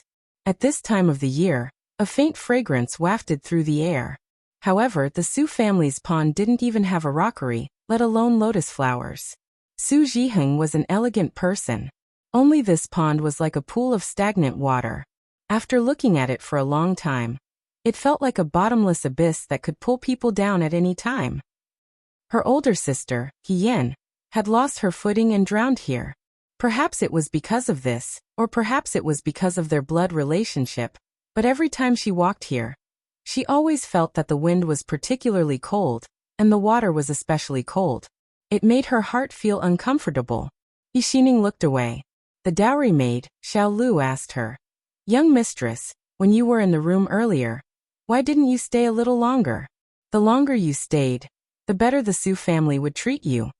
He Xining also understood that the Su family's master and madam were so lenient to her, their daughter-in-law, most likely because of He Rufei. The closer she was to this General Fei Hong brother and sister, the more the Su family didn't dare to treat her poorly. He Xining shook her head and laughed self-deprecatingly. Big brother originally didn't come to see me. It didn't matter how long I stayed in there. If there was someone who knew He Yan here, they would discover that on this soft and sweet face, there was a clear and bright look in her eyes. It was very similar to the previous, young mistress Su. She was just deceiving herself. In less than a month, they traveled from Jinling to Shuajing. Along the way, they rested well and hurried along the way. Finally, they arrived in front of the city gates before the beginning of autumn. In front of Shuajing's gates, the guards who had received the news had already opened the gates. The soldiers and horses entered the city, and the common people along the street all pointed at the troops and whispered. He Yan and Lin Shuanghe hid in the carriage and didn't accept these comments. Lin Shuanghe's heart itched unbearably. He said to He Yan, "If I knew it would be so impressive, I would have asked Huijin to give me a horse. If I sat on the horse, the girls would be able to see my face more clearly." "Even if you don't sit on the horse, Brother Lin, the girls in Shuajing will be able to see your face very clearly." He Yan comforted him. "That's true." Lin Shuanghe heard her say this and thought about it carefully. He didn't feel conflicted anymore. He Yan himself didn't think too much about the matter of being in the limelight. That year, when she returned to the capital with the victorious Fuyue army, it was also as lively as today. However, at that time, she was wearing a mask and was extremely uncomfortable. She was afraid that people would find out. The next day after returning to the He family, the real He Rufei accepted all the glory and burdens in her place. She had never used her own face to face all the things that General Fei Hong brought to her. The carriage stopped with a squeak, and Yan He's voice came from outside. "How long are you guys going to sit inside? We're almost at the entrance of the palace." He Yan was startled and dismounted with Lin Shuanghe. Chu Zhao had already parted ways with their carriage when he entered the city. He only needed a servant to inform him. He Yan didn't mind. They weren't on the same side, so it was natural for them to split up. It couldn't be that if she moved into the Xiaofu, Chu Zhao would also move into the Xiaofu, right? "Commander-in-Chief, we are going to?" He Yan asked. "I want to enter the palace." Xiao Ju glanced at her. "You wait in the carriage first." "Wait." Yan He looked at her in confusion. "Why don't you bring this fellow with you? When entering the palace, one must meet the emperor. Take this opportunity to let the emperor get to know this fellow. It will be beneficial for his career in the future. Since you are someone's superior, you should find every opportunity to praise your subordinate. Or are you afraid that He Yan will be more successful than you in the future, so you deliberately don't let him stand out?" He Yan was sincerely convinced by Yan He. No matter how many possibilities there were, he could always think of the most boring one. Now is not the time. Xiao Ju was too lazy to explain to He Yan. She looked at him and asked him with rare patience, "Are you okay being here alone?" He Yan smiled. "What problem can I have? Commander-in-Chief, don't worry. I'll just sleep in the carriage." Lin Shuanghe sensed something and poked his head out. "Huijin, you mean, I also have to enter the palace?" Xiao Ju looked at him coldly. Lin Shuanghe coughed lightly. "Excuse me, can I not go?" "You can't." Xiao Ju sneered. "Although I wrote a letter to invite you to Liangzhou, you didn't tell anyone in the Lin family before you left. Imperial Physician Lin sent a bunch of urgent letters to my account to find someone. Do you want to read them now?" Lin Shuanghe smiled awkwardly. I thought that you must be looking for me in an urgent situation. When people are anxious, their brains don't work well. I forgot. Yes, I forgot to tell my family." Yin He crossed his arms in front of his chest and said coldly, "Aren't you his good friend? You won't die if you take the blame for him." Lin Shuanghe was very touched. "Brother Nanguang, I've known you for so many years. Finally, I've heard such words from you." "Shut up." Xiao Ju frowned slightly impatiently. Lin Shuanghe immediately stopped talking. After he got down from the carriage, Xiao Ju was about to leave with him. Suddenly he remembered something and walked to the carriage. He Yan lifted the curtain of the carriage and looked at him. "Stay here and don't run around. There are many people outside the palace," Xiao Ju reminded her. He paused and his tone became gentler. "When I leave the palace, I'll take you home." Chapter 193. Xiao Ju and the other two followed the servant into the palace. He Yan sat alone in the carriage. When he heard Xiao Ju say, "Take you home," even though he knew that Xiao Ju was just saying it casually, the person who heard it felt dizzy. He buried his head in his face and felt like he was floating.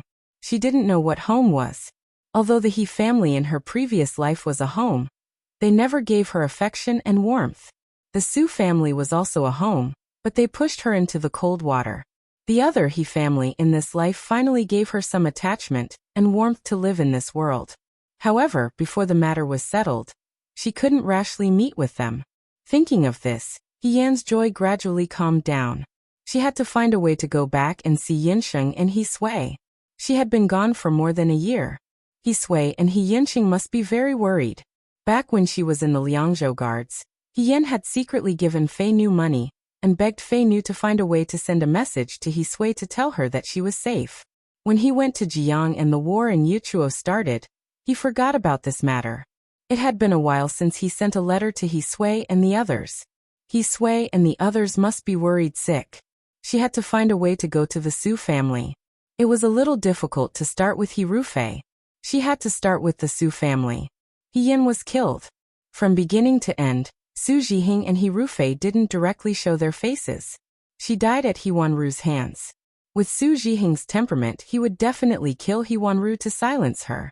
Perhaps everyone present on that day couldn't escape the word death. But was there no smart person in the Su family? Just like Chai Anxi in the Battle of Mingshui. There might be a fish that escaped the net in the Su family's courtyard. That was her chance. She had to first prove that there was something wrong with Su Zhiheng's death. Only then could she peel back the layers of silk and reveal the He family's biggest sinister secret. He Yan carefully thought about his future plans after returning to Shuajing. Unknowingly, the sky gradually darkened. When the lanterns in front of the palace gate lit up, a familiar figure walked out. Only Xiaoju and He Yan came out. Lin Shuanghe was nowhere to be seen. He Yan asked curiously, "Where is brother Lin?" "Imperial physician Lin is in the palace. He won't be leaving for now," Xiaoju answered and looked at Yanhe. "Don't look at me, I'm going back now." Yanhe ordered a servant to lead the horse. "Chengxiu is still waiting for me at home." He seemed to be particularly proud of the fact that someone was waiting for him. "You are all alone. Of course you don't care about these things." Finishing, he flipped onto the horse and said, "Let's go." He swaggered off. To be honest, He Yan used to think that Yanhe was obstinate and self-opinionated. Every day he was like a cockfight. Whenever he saw an outstanding talent, he would compete with them. His life was too hard. Now seeing him leave with a face full of smiles, she actually felt a trace of envy. It was probably a happy thing to have someone waiting for you at home after a long journey. She was lost in thought as she looked at Yanhe's back. Suddenly she heard Xiaoju's voice. "Why aren't you getting in?" He Yan hurriedly shrank back into the carriage. Fei Nu and Qi Wu were driving the carriage outside. He Yan and Xiaoju sat in the carriage. From the Rundu to Shuajing, the journey was very lively. Yan Nangguang, Lin Shuanghe, Xiaoju, and He Yan were all former schoolmates. When they were together, they could even play leaf cards at a table. She didn't feel it when they were noisy. Now that everyone had dispersed, only she and Xiaoju were in the carriage. The atmosphere was quiet and she felt somewhat uneasy. "What are you nervous about?" Xiaoju leaned against the carriage and asked casually. He Yan almost choked on her own saliva. After hesitating for a long time, she squeezed out a sentence. "I haven't been to your house before. It's my first time coming here empty-handed. I just feel a little apologetic." Speaking of this, He Yan really thought of this matter. She asked Xiaoju, "Commander-in-Chief, why don't we buy some snacks and cloth for your family as gifts when we pass by the goods store later?" Xiaoju stared into her eyes and pursed her lips. "Are you going to propose marriage? Is it your first time coming here as a gift?" "Don't we need to?" He Yan asked. "I haven't been to other people's residences before. I don't know what to do when I'm a guest for the first time." In the past, when she was He Rufei, the He family was afraid that she would be exposed. They didn't even make friends, let alone visit other people's residences. In this life, He Yan didn't even have time to understand how ordinary people made friends before she went straight to the army camp. Her seriousness made Xiaoju speechless for a moment. She pushed her head away. "There's no need. Just do whatever you want." "Commander-in-Chief, don't you have eldest young Master Xiao and eldest young Mistress Xiao at home?" He Yan recalled what Lin Shuanghe had said earlier and said, "It's said that eldest young Master Xiao is the #1 dream lover of all women in Dawei. Is that true?" Rumor has it that he is very gentle and never mistreats his subordinates. He is a gentleman who is upright and gentle. Is that true? Xiao Ju said calmly. You want to be my sister-in-law? How is that possible? He Yan immediately denied it. She wasn't Song Tao Tao. She wasn't interested in having a brother-in-law like Xiao Ju. I'm just curious. Also, eldest young mistress Xiao, how is she? Is she easy to get along with? He Yan hesitated for a moment. It's better if it's a man, but I don't know how to deal with a woman. What is she like and dislike? Is she lively or reserved? How do I talk to her to make her happy? Xiao Ju restrained herself and said calmly. If you make her happy, my big brother will be in trouble. He Yan said. Oh. She returned to her seat, as if she was still thinking about this matter. Xiao Ju raised her eyebrows slightly. He Yan seemed to be very interested in the matter of being a guest. That kind of excitement and nervousness was like a young child receiving an invitation to go to a friend's house for the first time. He was at a loss and afraid of making a mistake, but he was also faintly happy and expectant. Yisui only had one son and one daughter. Compared to his son, his daughter, who looked very similar to his late wife, was obviously more favored by this military officer. According to the information that Luaning had gathered, He Yan used to be arrogant and unreasonable. Sometimes she was vain. Although this could be a fox's disguise, the neighbors near the He family said that He Yan still had some sisters, even if their relationship wasn't very good. But why did he have this kind of expression? Xiao Ju could clearly see He Yan's inner emotions and contradictions, but she couldn't see the reason for it.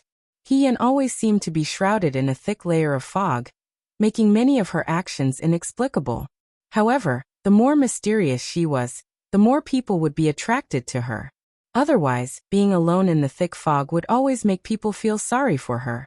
While she was thinking, the carriage stopped in front of the Xiao mansion. Fei Nu and Qi Wu dismounted.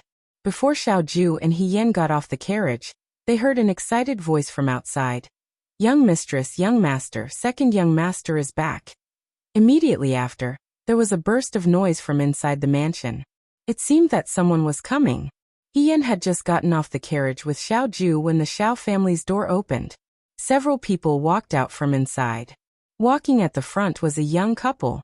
The man wore a round-neck brocade robe with a sky-blue color. He really looked elegant and refined. The woman next to him was beautiful. Her eyebrows were moving. Her snow-white dress outlined her graceful figure. She was like a white pear tree. This was Xiao Ju's eldest brother, Xiao Jing, and his wife Bai Rongwei. He Yan had heard of this couple's name before, but seeing them in person was better than hearing 100 times. When these two people stood together, it was very pleasing to the eye. The Xiao family was really a place where beauties came from. Each and every one of them was so beautiful. He Yan thought that when she stepped into the Xiao family's mansion, she didn't know if it would be considered a hindrance to the appearance of the Xiao family. Huaijing, you're finally back. Bai Rong smiled. Your eldest brother has been thinking about you every day since a month ago. Today, when he got off work, he waited in the mansion. He was afraid that you wouldn't be able to make it back to Shuajing tonight. It just so happened that you made it back in time. Xiao Jing also smiled. When he smiled, he revealed a pair of small canine teeth. It added a touch of cuteness to his gentlemanly gentleness. It's good that you're back. Rongwei personally cooked some food. It's still warm. We're just waiting for you. Fei Nu and Qi Wu also eat. You guys took care of Huaijin along the way. It's been hard on you. Fei Nu and Qi Wu repeatedly said that they didn't dare to. Xiao Ju turned to look at He Yan. He Yan stood 3 steps away from him. He was very respectful and polite. He said, "Come here." He Yan followed his instructions and went forward. Xiao Jing and Bai Rongwei looked at each other. They also saw clearly that this young master and Xiao Ju came down from the carriage together. If it was a subordinate, he would probably be riding a horse outside like Fei Nu and Qi Wu. Moreover, Xiao Ju wasn't a person who liked to interact with others. Sharing a carriage was already considered very close. Xiao Jing asked, Huaijin, this young master is? My friend He Yan, Xiao Ju said. He Yan bowed and said, Young master Xiao madam. After saying that, he couldn't help but secretly look at Xiao Ju. He thought that Xiao Ju would say that he was a subordinate. She didn't expect him to be a friend. This time, Xiao Jing and Bai Rongwei were somewhat surprised. Bai Rongwei came back to her senses and said with a smile, "So he's Huijin's friend. This is strange. In all these years, other than young Master Lin, I've never seen Huijin bring a friend to the residence. Is young Master He a new friend that Huijin made in the Liang Province Guard?" Before He Yan could answer, Xiao Ju said, "Sister-in-law, let's talk inside." "Okay." Bai Rongwei smiled and looked at Xiao Jing with some confusion. Xiao Jing replied to her with a confused expression. Not only did Xiao Ju bring a friend to the residence, but she also seemed to be very protective of this friend. The husband and wife were curious about He Yan's identity. Could he be a relative of the imperial family? Why did she care so much about him? But was there such a person in the capital? Moreover, Xiao Ju didn't have a good temper towards the imperial family. They didn't understand. The group arrived at the Xiao family's hall. He Yan and Xiao Ju went to wash their hands first. The hall was brightly lit, and the room was filled with the aroma of food. On the long table, there were all kinds of dishes. He Yan and Xiao Ju sat down at the table. Fei Nu and Qi Wu were also called by Bai Rongwei to bring 2 stools to the side. He Yan's heart skipped a beat. Just like the rumors said, young Master Xiao treated his servants very well. If this was the original He family, he would have been reprimanded by Madame He for not following the rules. The dishes were all home-cooked dishes. They weren't extravagant, but they were exquisite and delicious. He Yan was inexplicably nervous. He picked up his chopsticks and ate in small bites, following Xiao Ju's movements. Xiao family didn't have the rule of don't talk while eating. Even Xiao Jing, who looked gentle and proper, became a chatterbox at the dinner table. He kept asking Xiao Ju how she had been this year. "You didn't tell us about what happened in Jiang," Bai Rong smiled and said. "Later, when the news reached the capital, we found out that the situation was critical. I know you were afraid that Ruby would be worried, but in the future, don't take responsibility for this kind of thing. After Ruby found out about this, if I didn't stop him, I'm afraid he would have gone to Liangzhou to find you." Xiao Jing coughed softly. "I'm also concerned about Huijin, but..." His gaze fell on He Yan. "I heard that when you were in Jiang, one of your subordinates made contributions with you and even received a reward from His Majesty. Could it be this young master?" "That's me," He Yan replied shyly. "It's all thanks to the governor's praise. In fact, I didn't do anything." Xiao Ju said calmly. "The one who praised you was Chu Xilin, not me." He Yan. At this time, there was no need to be so clear. Xiao Jing seemed to have noticed something and shook his head with a smile. "Young Master Huijin doesn't know how to speak. Don't be angry. However, this is the first time he has brought a friend to your residence as a guest. It can be seen that he really wants to be on good terms with you." He Yan stammered and was about to speak. "She's not here as a guest," Xiao Ju interrupted him. "She's going to stay here for a while." Xiao Jing and Bai Rongwei paused. "I won't hide it from the two of you. This one has already asked people to look for a suitable residence in Shoa City. However, I'm afraid it will be difficult to find one in a short period of time. The governor is kind and is willing to let me stay here for a few days. Once the residence is settled, I will immediately move out." He Yan was slightly embarrassed. "I'll have to trouble young master and madam for the next few days." Bai Rongwei smiled and said warmly, "Young master you don't have to be so polite. Since you are Huijin's friend, you are also our friend. It is not easy to find a residence in the city. Young master please treat this place as your own home. You can stay for as long as you want." He Yan gratefully agreed. He didn't know how the Xiao family found a daughter-in-law. Among the young madams of the large families, Bai Rongwei's personality was the best. It seemed that only someone with such a personality would be a good match for Xiao Jing. He heard that Bai Rongwei was a concubine's daughter. When the news of Xiao Jing's marriage was announced, the entire Shoa city was saying that Bai Rongwei's status was not good enough for Xiao Jing. However, He Yan felt that Xiao Jing had good taste. "Eat," Xiao Ju said and placed a folded milk skin in front of her. He Yan quickly lowered his head and ate. Just by looking at her appearance, one couldn't tell that Xiao Jing was a chatterbox. Throughout the meal, Xiao Jing was the only one talking nonstop. She asked about this and that, even asking about how many blankets Xiao Ju used in Liangzhou's winter. If it wasn't for Bai Rongwei pulling him back, he would have talked even longer. Was this the feeling of being a family? He Yan looked at them and felt a trace of envy in his heart. After the meal, Bai Rongwei stood up and said, "We have instructed the servants to clean the rooms in Huaijin every day. Just now, I've already sent someone to boil some hot water. After the servants in Huaijin clean up the rooms, you can rest early tonight. You must have had a long journey, so rest well. If there's anything else, you can talk about it tomorrow after you've had enough sleep." She then looked at He Yan. "There are empty rooms and courtyards in the residence. Just now, when we were halfway through the meal, I had the servants clean them up. There's no one else in the courtyard other than the 2 servants. Young master you can rest assured." When He Yan heard this, he felt that Bai Rongwei was very considerate. He was about to thank her when Xiao Ju said, "No need." Everyone looked at him. "There's an empty room in my courtyard. She can stay in my courtyard." Xiao Ju said, "Cough, cough, cough." Chi Wu, who was walking at the back, coughed.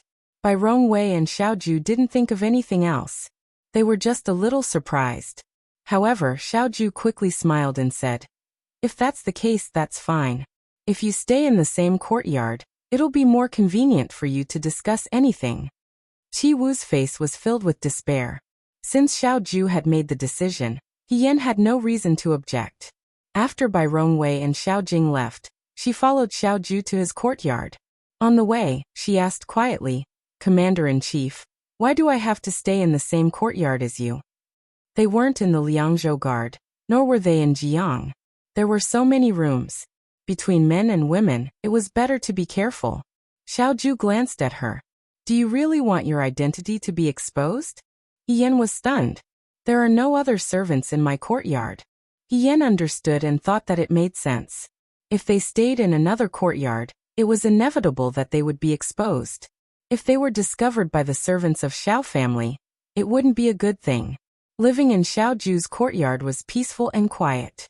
Xiao Ju's courtyard was in the middle of the residence. It was spacious and bright. It wasn't as elegant and simple as Yang Mingji's residence, nor was it as luxurious and extravagant as Cui Yueji's residence. It was probably because no one had lived here for a long time that it felt empty and cold. Although it was clean and tidy, when they walked in, they didn't feel hot even though it was summer. Instead, they felt a little cold. After passing through the flower wall, they arrived at the main building. Next to the main building was a pomegranate tree with extremely small fruits hanging from the branches. They swayed back and forth like lanterns the size of half a fist. It was very cute. "This is your courtyard." He Yan turned to look at him. "Commander-in-Chief, did you live here when you were young?" She stood under the tree and coincidentally had a fruit hanging from her head. It looked like a string of gourds. Xiao Ju found it funny and replied, "No, I didn't live in the residence when I was young. I lived here when I was in my teens." He Yan vaguely heard that Xiao Ju used to live on the mountain. It was said that Xiao Zhongwu had invited a famous master to teach him martial arts on the mountain. Thinking about it this way, Xiao Ju was more pitiful than him. Although she couldn't call her biological parents father and mother, they lived in the same residence and would see each other often. Xiao Ju was a child living on the mountain. Xiao Zhongwu couldn't go up the mountain to visit him all the time. He was all alone and pitiful. Ian wanted to cheer him up. He turned to point at the lowest pomegranate and asked, "Wait a few more days, will you be able to eat this? Have you eaten the pomegranates on this tree before? Is it sweet?" "You only want to eat." Xiao Ju raised his eyebrows. "It's very sour. You must be lying to me." Ian disagreed. "If it's very sour, you would have cut this tree down a long time ago. Why did you leave it here for so long?" Xiao Ju sneered. "Not everyone plants trees to eat. What's the difference between planting a tree and planting grass if it's not for eating?" Ian raised his head and looked at the highest pomegranate on the tree. This pomegranate was probably the biggest one on the tree. Ian reached out to grab it, but the branch was too tall. She jumped and tried to grab it, but she still couldn't reach it. The next moment, someone stood behind her and reached out to pull the pomegranate branch to a place where she could reach it. Ian's body stiffened. He subconsciously turned around and almost sprained his ankle. Xiao Ju grabbed his arm and pulled him up. He looked down and asked, "You can't even walk?" Ian coughed loudly. I can't stand properly. You're not plucking it anymore. Xiaoju gestured to Ian to look at the branch in her hand. No, I'm not plucking it anymore. Ian explained. I don't want to pluck it. It's not ripe yet. I'll pluck it when it's ripe. It'll be sweeter. She herself didn't know what nonsense she was spouting. She only felt her entire body tense up when she met that pair of limpid eyes. Ian immediately turned around and said loudly, Which room am I staying in? I want to go and wash up first. Xiaoju pointed to a room. Ian immediately rushed into the room as if there was a ghost chasing after him. Immediately after, the entire courtyard only heard a bang sound as her door was closed. Xiaoju. He stood in place and stared at Ian's room door. Not long after, he looked at the pomegranate tree in front of him and smiled. In the distance, Qi Wu and Fei Nu were huddled at the door of the courtyard. They didn't know whether to enter or not. Fortunately, as long as Xiaoju returned to the residence, all the servants in the courtyard would be chased out. They wouldn't have to see such an embarrassing scene. Qi Wu said with a trembling voice, They, don't speak. Fei Nu interrupted him. How can I not speak? Qi Wu lowered his voice and couldn't hide the anger and grief on his face. It was fine when he was with the Liangzhou guards in Jiang, but now that he's back in Shuajing, he's actually so brazen. Is that Ian crazy? Fei Nu wanted to say something but stopped. I know that when he was in Jiang he disguised himself as a woman. However, he wasn't a real woman after all. Eldest young master and young madam don't know about this yet. What if they do? Fei Nu tried to comfort his anxious companion. You're overthinking this matter. It's actually not that serious. What do you know? Qi Wu said. Young master has ordered us to investigate Hiyan's matter every few days. It's clear that Hiyan's background isn't clean. Otherwise, why would it be like this? If he's honest and clean, I'll accept it. Qi Wu's voice was choked with emotion. If he approached young master with ulterior motives, with young master's current concern for him, I'm afraid he's more concerned than the Su family's Hanlin scholar, whose wife died. Fei Nu didn't know whether to laugh or cry. His words reminded him of another matter. He said in a low voice, Speaking of which, young master has returned to the capital. Luaning and the others should also be back. When Luaning returns, we'll be busy. Chapter 194. Hiyan slept very late that night at the Xiao family's residence.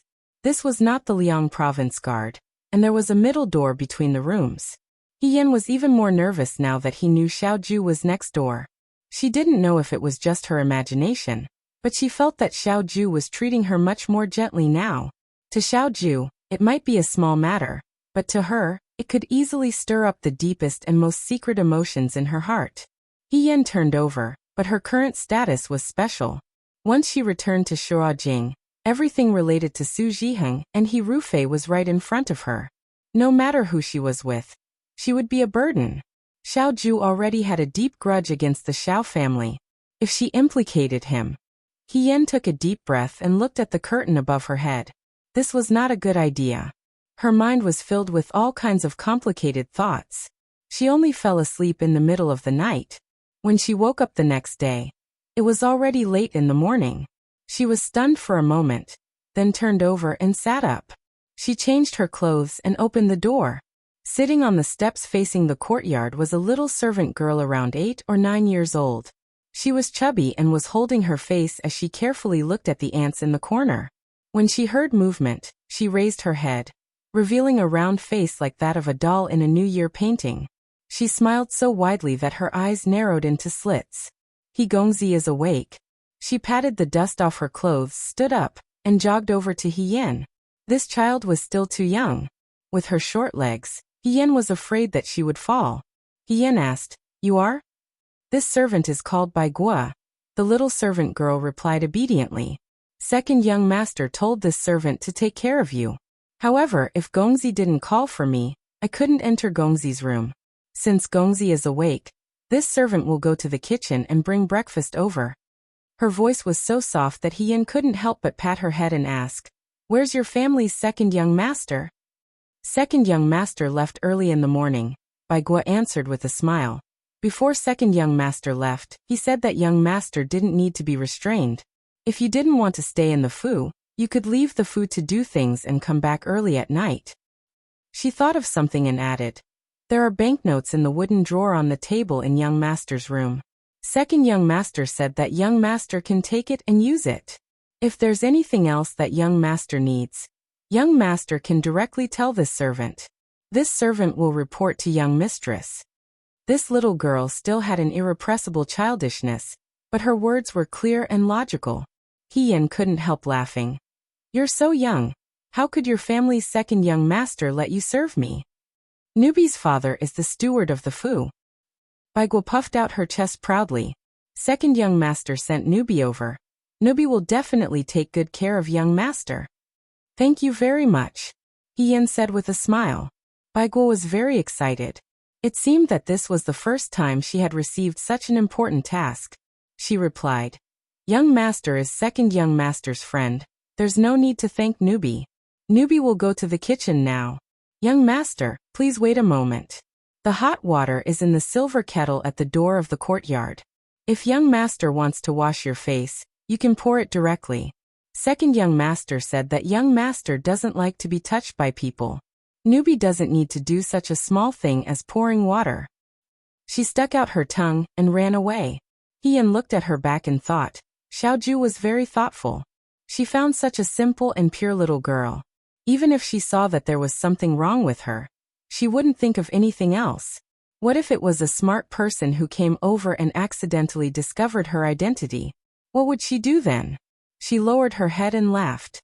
First, she went to the place Baigua mentioned to fetch water, and returned to the room to freshen up. Just as she finished, Baigua came in with a food basket. She stepped over the threshold and put the food basket on the table. "Young master, after you finish eating, just leave the food basket here. Newbie will clean it up. Newbie will come in again if you need anything." Before Hien could say anything, she immediately left. Hien was speechless. He really didn't know what Xiaoju said to her. The food was plain porridge and side dishes just like last night. It wasn't extravagant, but it was exquisite and meticulous. Hien finished the food and put the empty plates into the food basket. He tidied his clothes and walked to the table. He thought of what Baigua said and opened the wooden drawer. Sure enough, there was a thick stack of banknotes inside. He thought that Baigua would at most have 1 or 2 banknotes. He didn't expect Xiaoju to be so generous. This amount of banknotes was enough to give the girl a betrothal gift. Evil aristocratic children, Hien thought angrily. No wonder when Xiaoju went to buy clothes in Jiang, he bought 100 tails of mermaid gauze without batting an eye. With money, one could really do whatever they wanted. Hien didn't touch the banknotes inside. Instead, he closed the wooden drawer and walked out of the room. She had a good memory and knew how to walk from this courtyard to the entrance of Xiao Mansion. She didn't meet Bai Rongwei or Xiao Jing along the way. As for the rest of the servants, she didn't know if Xiaoju greeted them in advance, but none of them paid attention to her. They only focused on their own tasks. It was as if Hien's appearance in the Xiao family was a very natural thing. It was as if she had lived in the Xiao family since a long time ago and was a member of the Xiao family. Hien walked out of Xiao Mansion's main door without much effort. As soon as he walked out, he saw the bright sunlight. Hien narrowed his eyes and walked in a certain direction. Before she left the capital to join the army, she had already won a large sum of money at Lutong village. Yinsheng went to school. Now a year and a half had passed. She didn't know if Yinsheng was still studying at that school. It wasn't good for her to go directly to the He family. After all, the neighbors had watched Lady He grow up. Even if she dressed as a man, she might be recognized. He Yunqing's classmates at school had never seen Hien before. It was probably safer. At this moment, the time was just right. Hien didn't spend much effort, and arrived at the entrance of Hellu Academy. Hellu Academy couldn't be compared to Xianchongguan, but it was still considered a good school for ordinary people. In Dawei, where scholars were more important than martial arts, Yuelu Academy not only taught literature, but also had teachers to teach martial arts. This was something that Hien valued the most. Yinsheng was a bit late in learning. He wasn't interested in learning, but his martial arts were quite good. If he wanted to walk the path of a martial artist in the future, It wasn't impossible. It was early in the morning, the best time to study. Sounds of people reading came from Yuelu Academy. Yin wasn't a member of the academy, so it wasn't good for him to go in directly. He ordered a cup of tea from a tea house outside, and sat for about an hour. When it was time for school to end, he took advantage of the time when the teachers were leaving to climb over the wall and enter the academy. From time to time, students would leave the academy. Yin wanted to find a teenager and ask Yinsheng where he was. Unknowingly, he had already walked to the window of the school. The laughter of the teenagers came from inside. There was a bit of malicious ridicule. Brother Yinsheng, are you really not coming with us today? Today is Brother Wang's birthday. Another person said. How could Brother Yinsheng look down on us? Look at us playing together. When have we ever seen Brother Yinsheng come with us? Brother Yinsheng is so good in martial arts. His face is charming. Girls like him. Maybe he can get married in the future and have a meteoric rise. Why would he hang out with us? There was another wave of laughter. Yin frowned slightly. This kind of ridicule was too hurtful. Yinsheng was a proud and impatient person. How could he stand this? They wouldn't fight, right? She was worried. She sneaked a peek inside and saw a teenager in green standing in front of the table. He was tidying up the table with his head lowered. From beginning to end, he didn't say a word. He actually endured this kind of humiliation. He probably felt like he was punching cotton. There was no sound at all. The teenagers messed around for a while and felt bored. They left the school in 2s and 3s. At the same time, Yinsheng tidied up the table and got up to leave. Yin followed Yinsheng from a distance. Yinsheng entered an empty alley. He had only taken a few steps when he suddenly felt a strong wind behind him. He subconsciously turned around and struck back with his palm. That palm didn't hit anyone. Instead, it hit another soft but tough palm. It silently blocked the wind from his palm and easily made him retreat a few steps. Who is it? He shouted vigilantly. The next moment, a familiar voice with a smile sounded. Good boy. It seems that the year of school training wasn't in vain. You've grown a lot stronger. Hearing this voice, Yinsheng was stunned. He couldn't believe his ears. The palm in front of him moved away, revealing the person's face. A face that was similar to his would appear in his mind every now and then. It was a beautiful and elegant face that was familiar yet unfamiliar at the same time. His older sister. Yin. You. Yinsheng's voice trembled. Yin slapped his head and rubbed it. What about you? Call me older sister. Why are you back? Yinsheng seemed to have finally regained his senses. He rubbed his eyes. It was at this moment that Yin saw a little of the boy he used to see. He stepped forward and grabbed Yin's elbows as if to confirm whether he was dreaming or reality. You're really back? Yin. When did you come back? Do you know that Dad and I have been worried to death this year? His eyes were red and his voice was choked with sobs. Yin looked at the boy in front of her and couldn't help but sigh. The boy grew quickly. Yinsheng was much taller than before after a year and a half. Now she had to look up at him.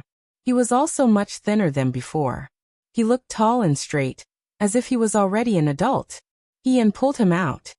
This is not the place to talk. Come with me. In the tea room, exquisite pastries were placed in front of him. Yinsheng had no intention of eating them. The person in front of him pushed the plate in front of him. Don't you like to eat these? Eat more. Yinsheng straightened his neck and said, I don't like sweets. Yin rolled her eyes in her heart. She wondered who was the one who drooled over the pastries Sui gave her when they were chopping firewood in the mountains. She looked at the boy in front of her. The child had grown up and knew how to protect his own self-esteem. It was strange. She had met Cheng Lisu and Song Taotao, who were all younger than her. However, she always had an inexplicable concern for Yinsheng. This concern was well hidden when she was in Liangzhou. Once she saw Yinsheng, she couldn't suppress it. She just wanted to give the best to this child and hoped that he would be well in the future. Perhaps it was because this body was Lady He's. This was the wonder of blood ties. You still haven't told me why you came back. Yinsheng stared at Yin and hesitated. Also, why do you look like this now? Yin looked at him with a smile. Isn't this good? Yinsheng didn't say it was bad or good. He just felt that it was strange. He was used to seeing Hien in dresses. He had also seen her in men's clothes once. However, even then, she didn't look as natural as she did now. If Hien wasn't his sister, Hien would never believe that this person was a woman if he saw her on the street. Hien was quite beautiful. Even when Hien and Hien had a bad relationship in the past, he couldn't admit this fact. However, her beauty always seemed a little frivolous and cheap. Especially when she tried every possible way to get Hisui's money to buy clothes and accessories for herself. Hien was a little darker than before. She didn't wear any makeup. Instead of saying that she was beautiful, it was better to say that she was heroic. That bright light made her eyes as bright as the stars. Actually, she was also beautiful. In fact, she was even more attractive than before. However, this wasn't the main point. Hien came back to his senses and said, "Are you still in the barracks?" "No, if you were still in the barracks, how could you run out?" "Your sister is very capable. My superior appreciates me." Hien picked up her tea and took a sip. "When I joined the army, I was lucky enough to be appointed a small official. Now I can't be compared to the top, but I can be compared to the bottom." "How could you be appointed an official?" Hien was shocked. "Don't you know that you are a woman? Even if you can hide it for a while, you can't hide it forever. If your identity is discovered in the future, you will be finished." No, Hien was anxious. "Hurry up and resign. Resign tomorrow." Hien tilted her head and looked at him. "Aren't you going to ask me what official position I was appointed to?" "No matter what official position it is, you can't stay," Hien said impatiently. "Even if you are the prime minister, you can't stay. Besides, the higher your position, the more dangerous it is. Even if it's for glory and wealth, you can't put your life on the line. You must resign." Hien was startled. For a moment, she was in a daze. Hien, a child, could understand the logic. How could the two old masters of the He family, who were officials in the imperial court, not understand? This was clearly an extremely dangerous thing to do. Once it was discovered, she would die. But the He family still let her do it, and they did it for so many years. So it was just that, human nature was greedy and they couldn't bear to part with that bit of glory and wealth. Or perhaps, in their eyes, Hien's life was just a bargaining chip that wasn't worth a single cent compared to the glory of their future. "Hey, are you listening to me?" Hien waved his hand in front of her. Hien raised his head and smiled. "Of course I know what you're talking about. I must resign, but now is not the time. I still have some things to do. When I finish, I will resign." Hien was about to ask her what she wanted to do, but Hien suddenly opened her mouth again. She asked, "Let's not talk about me. What about you guys? When I wasn't in Shuajing, how was father? Did the Fan family come looking for trouble?" Hien expression darkened. Those bastards. How could they not come looking for trouble? It turned out that after Hien joined the army, Fan Cheng's murderer was never found. The Fan family vented their anger on the He family. Although Hien was also a victim, because Hien's body was never found, there was no evidence. Fan Cheng's family often found trouble with Hisui in the field. They slandered Hisui for not doing things properly, causing Hisui to lose his position as a field officer. Fortunately, not long after that, there was a merchant in Shuajing who wanted to hire a bodyguard. When they found out that Hisui was a field officer and had good skills, they asked Hisui to work for them. Although it didn't sound as good as being a field officer, the merchant was generous and gave him a lot of money. Hien was a little suspicious. "You have a lot of money, but aren't you wearing old clothes?" From the words of your classmates, it's clear that they dislike you for not being willing to spend money with them. Hien looked at her in disbelief. "You actually eavesdropped?" Shu Hien smiled. "I was just passing by and happened to hear it. You kept the money and didn't use it. Could it be that you saved it as a betrothal gift?" Hien didn't say anything. He couldn't tell Hien that although his family had a lot of money, he had discussed it with Hisui. They didn't know when Hien would come back after joining the army. As a girl, he didn't know how much hardship she had suffered outside. It was good enough that she was still alive. If she was old when she came back, or if she was disliked by others, she would not marry and save more money. In the future, if Hien wanted to live alone in Shuajing, Having more money would not be a bad thing. Seeing that He Yunqing didn't say anything, He Yan thought that he had guessed correctly. She smiled and said, "Don't be so thrifty. I'm a person with a salary now."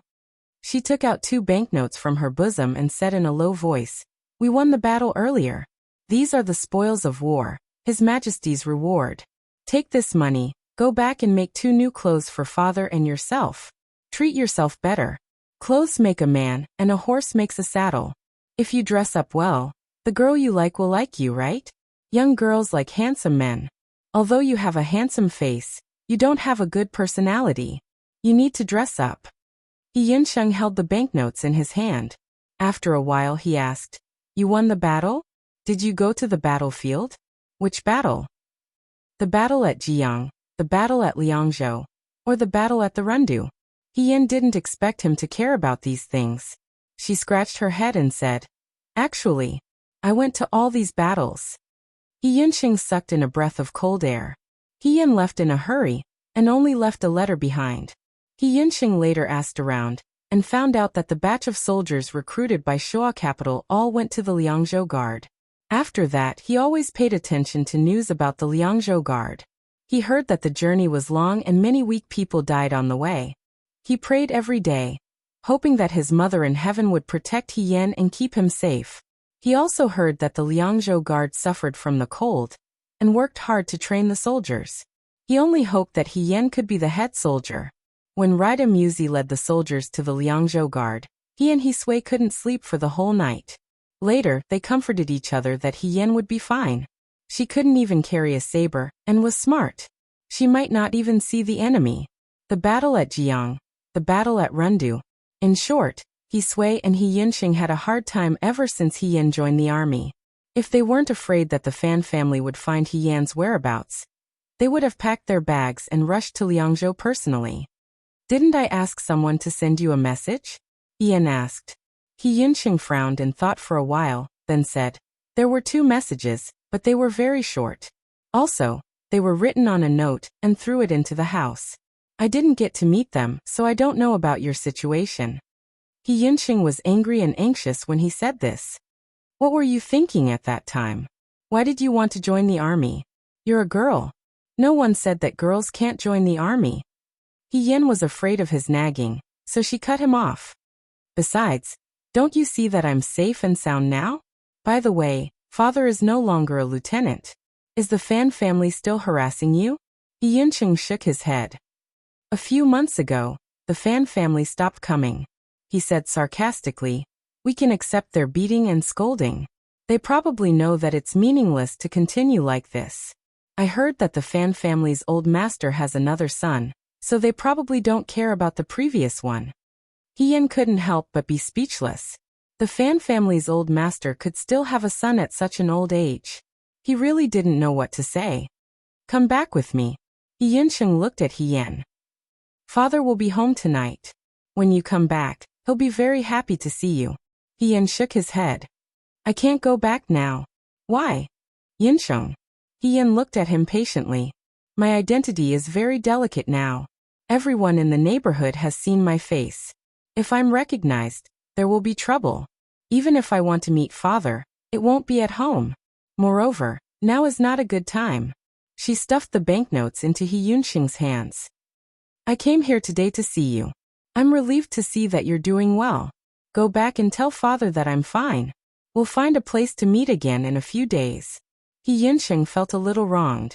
It wasn't easy to see him, but he had to hide as if he couldn't be seen. However, he knew in his heart that He Yan was right. "Then what about you?" He stuffed the banknotes back into He Yan's hands. "Don't you need to use the banknotes yourself? You can take them yourself. Also, where are you staying now?" "An inn. Inns are not safe. I heard that there are many unscrupulous shops." He Yan couldn't be bothered to push the banknotes back and forth. She stuffed the banknotes into his arms and said, "I still have a lot of them. It's a thick stack. You can use them whenever you want. You don't have to worry about it. I'm not staying in an inn now. I've asked someone to look for a house to rent. Before that, I'll be staying at a friend's house." "Friend?" He Yunqing's ears perked up. He looked at her vigilantly and impatiently asked, "What friend?" Did you meet him at the Liang Province Guards? How old is he? Is he a man or a woman? Yan was speechless. Why did he look like a father who wanted his daughter to stay the night outside? She thought that if she said Xiao Ju's name, Yunqing would probably follow her back to the Xiao residence tonight. After all, Yunqing's words were still fresh in Yan's mind. If I were a woman, I would only love him. Yan's mouth twitched. For a moment, she couldn't imagine Yunqing and Xiao Ju standing together. After a while she said, "Why do you care so much? Anyway, he's a big shot." Chapter 195. With great difficulty, she managed to brush him off. In the end, Yan stuffed 2 banknotes into Yunqing's hands. She then carefully warned him that other than Sui, Yunqing was not to say anything about seeing her. Yunqing said impatiently, "Of course I know, but you." He looked at Yan. "You won't disappear again, right?" That day when they were on the boat, Fan Cheng had met with an accident. Yan disguised herself as an assassin and left. She had also said to Yunqing, "We will definitely meet again." But not long after, she joined the army. Yan sighed in his heart. This child. She was about to leave a shadow in his heart. She stood on her tiptoes and patted Yunqing's head. Yunqing moved his head away and smiled. "Don't worry, I am now an official in the capital. Don't worry, I will come to see you in a few days. You should focus on your studies. As a younger brother, you can't be less successful than me, your older sister." Yunqing's face sank and said, "How is that possible?" He thought that Yan was going to mock him, but instead he saw the girl dressed as a teenager looking at him with a smile. Her voice was gentle. "I know our Yunqing is the most powerful." Yunqing's face turned red and he muttered in a low voice, "Do I need you to tell me that?" After sending Yunqing to the alley, Yan lowered the curtain hat on her head, turned around and walked out. There was no harm in being vigilant in everything. They parted ways. Yan walked down the street, thinking about what happened when she saw Yunqing. After that, Fan Cheng was still looking for trouble with Sui. Although he had stopped for a few days, who knew if he would do the same thing again in the future? Although her official position could put pressure on the Fan family, Lady He would come to the Fan family's door every few days to cry. Everyone in the Fan family recognized her face.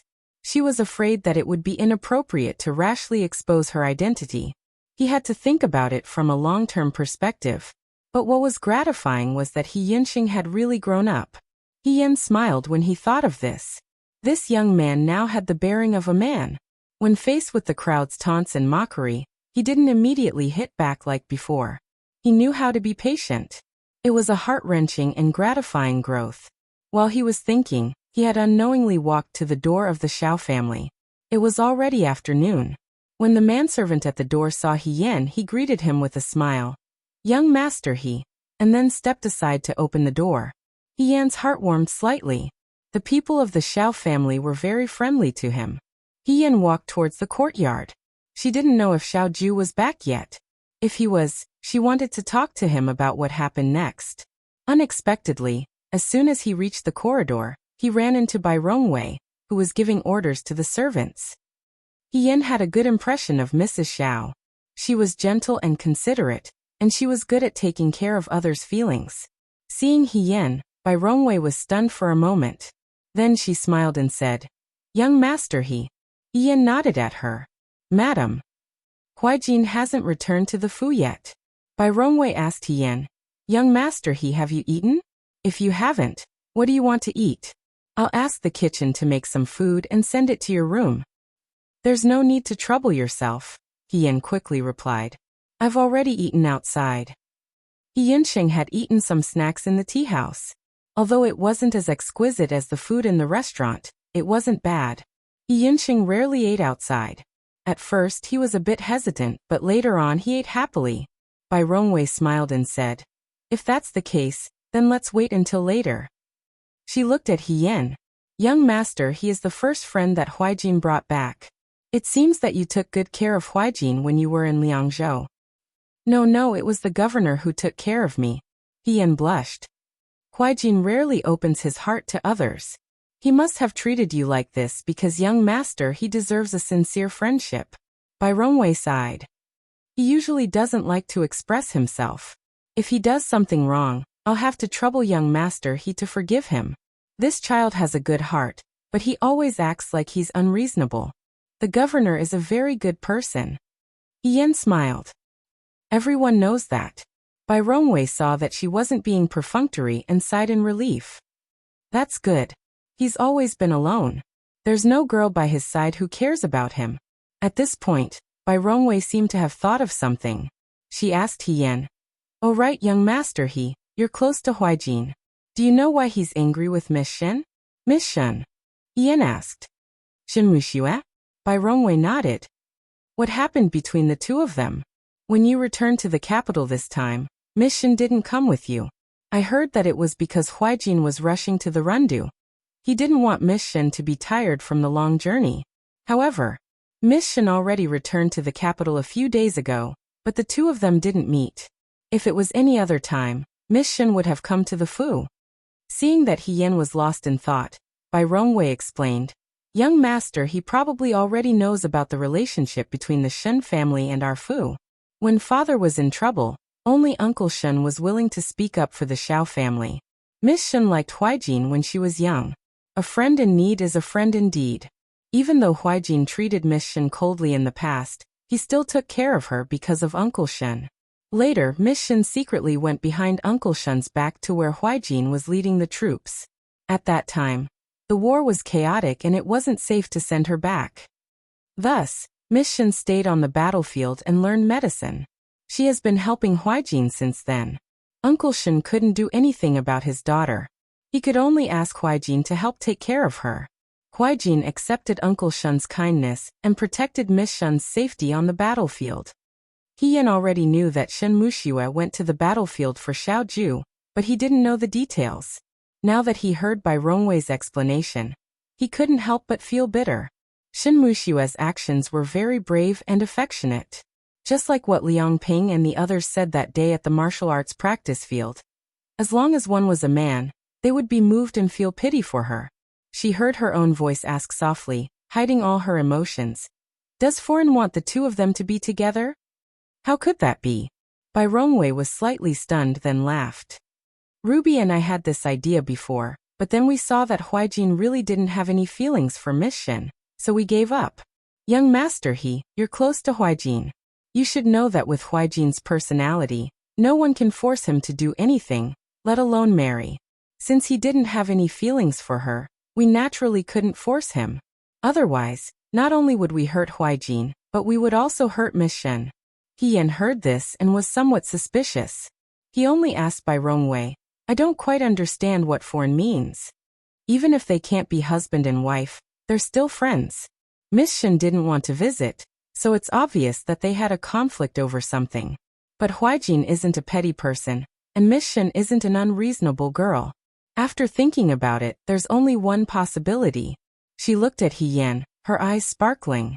There was a trace of expectation in her usually gentle expression. Yen looked at her, puzzled. "Does Huaijin have a girl he likes?" Yen, "Huh." Bai Rongwei continued.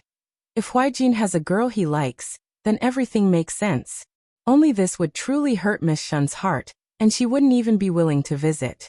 Young Master He, have you seen anyone in Huaijin's heart?" Yen, "I don't think so." "How can that be?" Bai Rongwei was slightly disappointed, but she quickly continued to ask, "Then is there any girl in the Liangzhou Guard who's close to Huaijin?" "Other than Miss Shen, there aren't any other girls in the Liangzhou Guard." Yen abruptly stopped speaking. Actually, there was a girl in the Liangzhou Guard who was close to Xiaoju. Wasn't that her? But Xiaoju liked him, and she even had a conflict with Shen Wuxia because of him. It sounded unimaginable. Bai Rongwei sighed. If that's the case, then it's really worrying. Seeing Yen looking at her, Bai Rongwei smiled bitterly. Huaijin should have gotten married a long time ago at his age. But he doesn't even have a girl he likes, let alone a wife. Ruby and I are both worried. Even if his classmates in the Xianchang Pavilion aren't married, they're all engaged. Although young Master Lin isn't engaged either, he has dealings with girls, so it shouldn't be difficult for him to get married. Wang. Yen couldn't help but speak up for Xiaoju. If the commander-in-chief wants to get married, It shouldn't be difficult. Bai Rongwei glanced at him and smiled. It really isn't difficult. Everyone else wants to marry a girl, and the matchmaker comes knocking on their door. Our family wants to get married, and the matchmaker fills the courtyard with gifts. But what's the use? No matter how many girls like him, no matter how good they are, he won't look at them. If it weren't for the banquets we hold every time we return to the capital, I'm afraid he would have left in a huff. Ian. She didn't know what to say, so she could only squeeze out a smile. Speaking of which, it's almost time to hold the banquet. Bai Rongwei looked at Hien and smiled. Young master, he should come too. I heard that young master is a few years younger than Huijin. You're young and promising, and you're born with an extraordinary appearance. If there's a girl you like at the banquet, then you'll have a good marriage. She was thinking wholeheartedly for Hien. Hien was about to cry when he heard this. He thought, how come it's one thing to be hurt in the Liangzhou guards, but it's still unavoidable when we return to the capital? What, is her heart that has been tempered thousands of times not afraid of being burned? Hien forced a smile and said, we'll talk about it when the time comes. I'm also a bit busy these days. Bai Rongwei nodded. Young master, he should be busy with his own matters. You don't have to take it to heart. I'm just saying it casually. Hien was afraid that if he continued to talk with Bai Rongwei, she would say something heart-wrenching.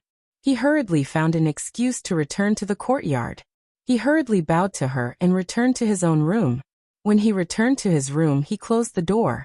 Hien sat in front of the table and looked at the flowers and grass in the courtyard outside the window.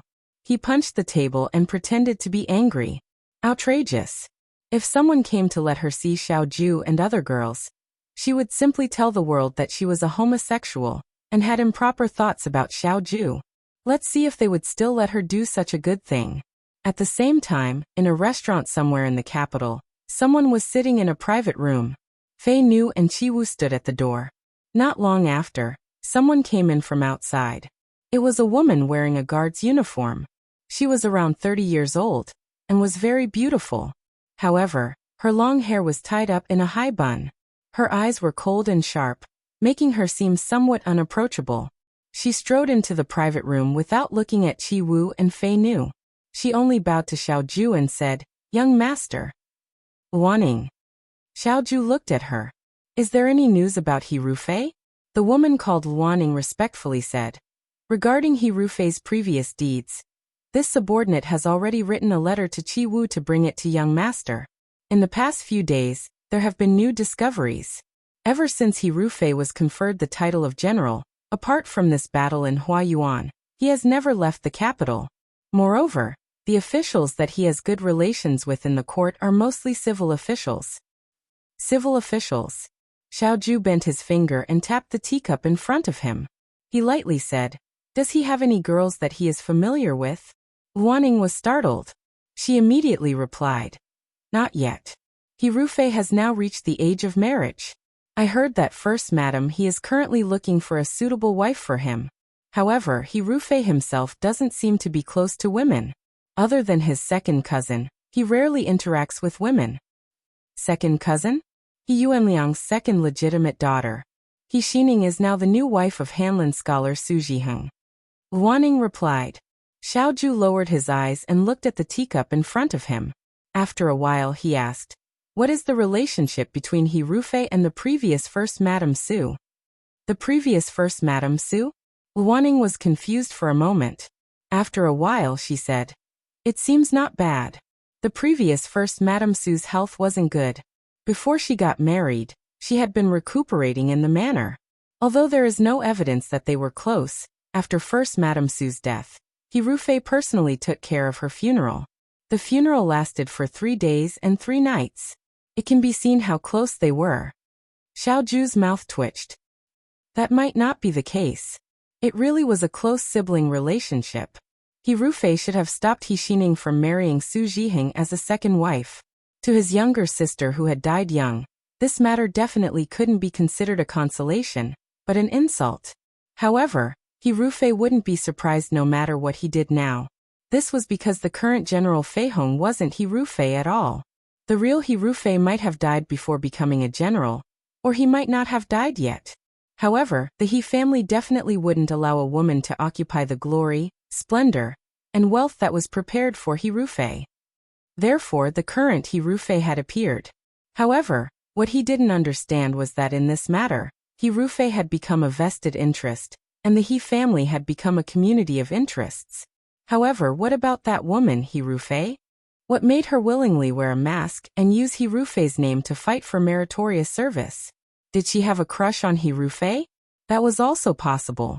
However, even if she did have a crush on him, she had persisted for too long. The real He Rufei was foolish and stubborn. However, the current He Rufei was a smart person who was willing to let all of his trusted subordinates die in battle, in order to not let the news leak out. It could be imagined that the original He Rufei had most likely met with misfortune after the rabbit was killed and the dog was cooked. Go spread the news, Xiaoju said. During the Battle of Huayuan, He Rufei's ability to control the enemy retreated 1,000 miles in a single night. He's like a completely different person from before. After this, you must closely monitor He Rufei. Who he meets, what he does, don't miss a single thing. Luaning, yes. Xiaoju picked up his teacup and took a sip. Then he looked at her. What about the other matter? How is your investigation going? Luan Ying's expression turned cold. This subordinate was just about to report this matter to young master. In the village outside the city, there seemed to be soldiers who were lucky enough to survive the Battle of Mingshui. However, they hid very well. Prime Minister Su's people are also looking for their whereabouts. Previously we found one, but he refused to believe us. He didn't wait to see us and jumped into a well to commit suicide. Xiaoju's hand paused. He put down the teacup and lowered his eyes. You continue to search for the remaining people. Be careful not to be discovered by Su Jingfu's people. After you find them, immediately inform me. He tilted his head, his expression very calm. I'll go see them myself. Late at night, the sound of the door opening came from next door. He Yan, who was sitting at the table, felt his heart skip a beat. He stood up and opened the door. Sure enough, he saw Xiaoju in front of the door next door. She called out, Commander-in-Chief. Then she ran over. Xiaoju looked down at her and asked, Why aren't you sleeping yet? Yan blurted out, I'm waiting for you. Xiaoju raised his eyebrows slightly. I'm not Yanhe. After saying this, he walked in unhurriedly. Yan followed behind like a tail. After 2 steps, he came back to his senses. What did he mean by that? In a split second his face became hot. Qi Wu and Fei Nu didn't follow in. Yan helped him close the door. Xiaoju wasn't used to being served by others. There were no servants or maids in the room. At this moment, he leaned against the wall. He poured 2 cups of tea and handed one to Yan. Thank you. Yan took the tea. He didn't want to drink it. He held the tea and asked, Commander-in-Chief, I came to ask you something. When will you bring me to the palace? Xiaoju unbuttoned the top 2 buttons of his brocade robe and said casually, What do you want to do in the palace? Our Rundu won the battle. Jiang won the battle. Previously, we also won the battle in the Liangzhou Guards. His Majesty will definitely reward us in person. Moreover, it's almost the Mid-Autumn Festival. There will only be more rewards. In any case, I've been with you for so long. When does His Majesty plan to reward me at the banquet? I want to buy some clothes in advance and dress up. Yan spoke with conviction. Xiaoju stared at her for a while and smiled. Build a career? If Yan hadn't said it, she would have almost forgotten that she had said it before. However, Yan didn't feel anything when he used it to tease her. She nodded shamelessly. Yes, it's already halfway done. Commander-in-Chief, please help me add a little more. If I'm made a high-ranking official, I'll be an official in the same court as you. We can help each other. Xiaoju laughed. Nonsense. Yan was a little anxious. She was anxious to enter the palace because this was the only way she could meet up with Su Zhiheng and He Rufei first. In the past, after a victorious general returned to the capital, there would be a banquet in the palace. Hundreds of officials would sit together, and it would be a good opportunity for her to appear. Now, she could directly go to the Su family and He family's doorstep and wait for them. However, the effect would not be as good as the other method. Moreover, Once she entered the palace, it would be the best opportunity for her to draw a clear line between her and Xiaoju. Thinking of this, Yan couldn't help but feel a little sad. When she thought about what Bai Rongwei said during the day, she felt even more depressed. Xiaoju had always been sharp. Yan's suddenly depressed expression fell into his eyes. Xiaoju paused and asked, "What's wrong?" Yan looked up and changed the topic. "Commander-in-Chief, did you and Miss Shen have a fight?" Xiaoju was stunned and looked away. "Why do you ask?" "I met young Mistress Xiao in the residence today. She asked me if I knew why you and Miss Shen had a fight." Yan's voice was bitter. "When I left Liangzhou to go to the Rundu, both of you were fine. Later on, when I met you in the Rundu, Miss Shen didn't come with you. Brother Lin said that it was because he didn't want Miss Shen to be tired from the long journey. Now it seems that you two didn't travel together, because you had a fight?" "It wasn't a fight." Xiaoju interrupted her. "It wasn't necessary." "Yan, what do you mean it wasn't necessary?" Xiaoju lowered his head and stared into her eyes. She couldn't understand the emotions in his eyes. His voice was still calm, as if nothing had happened. "She isn't anyone to me. Why should I bring her along?" Yan blinked. This atmosphere, this attitude, this tone, it was really easy for people to misunderstand. How could an ordinary girl withstand all this? Even someone like her, who had lived 2 lifetimes, was stirred up. She took a few deep breaths to calm herself down. "You can't say that. Miss Shen has always been by your side. You two can be considered friends. If there really is a misunderstanding, it's better to talk it out." "You came to my room just to say this?" Xiaoju asked calmly. "Ah, that's not it." Yan looked at her. "I just wanted to say that if His Majesty wants to hold a banquet before the Mid-Autumn Festival, you must bring me along." Her eyes were full of undisguised eagerness. "I have never met His Majesty. If I can meet him, I can show off to my brother the next time I see him." Xiaoju raised his eyebrows. "You went to see He Yinsheng today?" "Yes." Yan did not hide anything. "I've been away from home for a long time. My family is worried sick. Now that I'm back in Shuajing, I should let them know that I'm safe." Xiaoju looked at her meaningfully. "You told them that you're staying at my residence?" Yan was shocked and immediately denied it. No. I will never do such a thing that tarnishes the governor's reputation. I only said that I'm staying at a friend's house. I didn't say who it was. I don't think they would guess that I'm staying at your residence." Xiaoju did not know what she meant. She nodded. "Actually, there's no harm in telling them." He looked at the stunned Yan and said calmly, "You're my right-hand woman. They will find out about our relationship sooner or later." Yan. What was wrong with Xiaoju? Their relationship was supposed to be between a superior and a subordinate, but he made it sound like a shameful relationship between a man and a woman. It made her blush and her heart race. She felt embarrassed. Yan cleared her throat. "Anyway, just remember to bring me along to the banquet. If you bring me along, I will repay you in the future." Xiaoju sized her up and said lazily, "How will you repay me?" "Yan, I haven't thought about it yet." He sneered and turned to put down the teapot on the table. He said casually, "Okay, lady, he can come with me for the next banquet." Yan was overjoyed and his eyes curved. "Thank you." Chapter 196. After receiving Xiaoju's verbal promise that she would bring Yan to the palace banquet, Yan slept exceptionally soundly that night. When she woke up the next morning as usual, Xiaoju was not there. There was only Bai Gua sitting in the courtyard, waiting for her to wake up and have breakfast, just like yesterday. Yan was used to waking up early in her previous life. Now that she had slept until late in the morning, she felt embarrassed to let a little girl wait for her. She asked Bai Gua, "Did your second young master say where he went?" Bai Gua shook her head. "Is young master he looking for second young master for something urgent?" Yan smiled. "I'm just asking casually." However, she felt a little strange. After returning to the capital, Xiaoju seemed to be very busy. What exactly was she busy with? However, she did not think too much about it. She had other things to do today. Yan greeted Bai Gua, changed her clothes and went out. She did not call for a carriage. Instead, she wore a curtain hat and walked on the streets by herself. She could walk past the Su residence with her eyes closed. Not long after, she stopped in front of the vermilion door. Hien stood at the door and looked at the residence in front of her.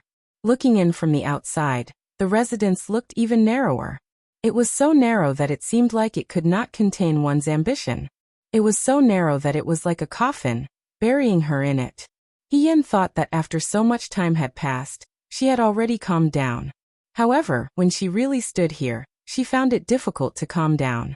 It was here that Huanru had pushed her into a pool of cold water, and she had never seen the sun again. The servant at the door was sweeping the floor. Su Jiheng was a very particular person. The residence had to be clean at all times. He did not like blemishes, just like how he did not like scars on a woman's skin. Hien walked forward and said, "Little brother, I want to ask you about someone." The manservant who was sweeping stopped and looked at Hien, asking, "You are?" "I was asked by someone to inquire about someone," Hien said in a low voice. "Is there a concubine mother called Huanru in your family?" As soon as these words came out, the manservant's face changed. The next moment he felt a heavy object in his hand. Looking down, he saw that it was an ingot of silver. The manservant swallowed his saliva and subconsciously put the silver into his sleeve. He looked around to make sure no one was paying attention and said in a low voice, "Young master, please wait for me under the locust tree in the alley ahead. This is not the place to talk." Ian nodded. "I understand. You will definitely come. If you can help me find out about this person." She smiled. "I won't forget to reward you." The young servant was overjoyed. Of course. Ian did not say much to him. Just as the manservant was worried, this was not the place to talk. Moreover, with the relationship between Su Jiheng and Hirufei, it was inevitable that Hirufei's men would be walking around outside. She lowered her veil hat and waited under the locust tree in the alley where they had agreed to meet. Hien was not afraid that the manservant would take the silver and not admit it.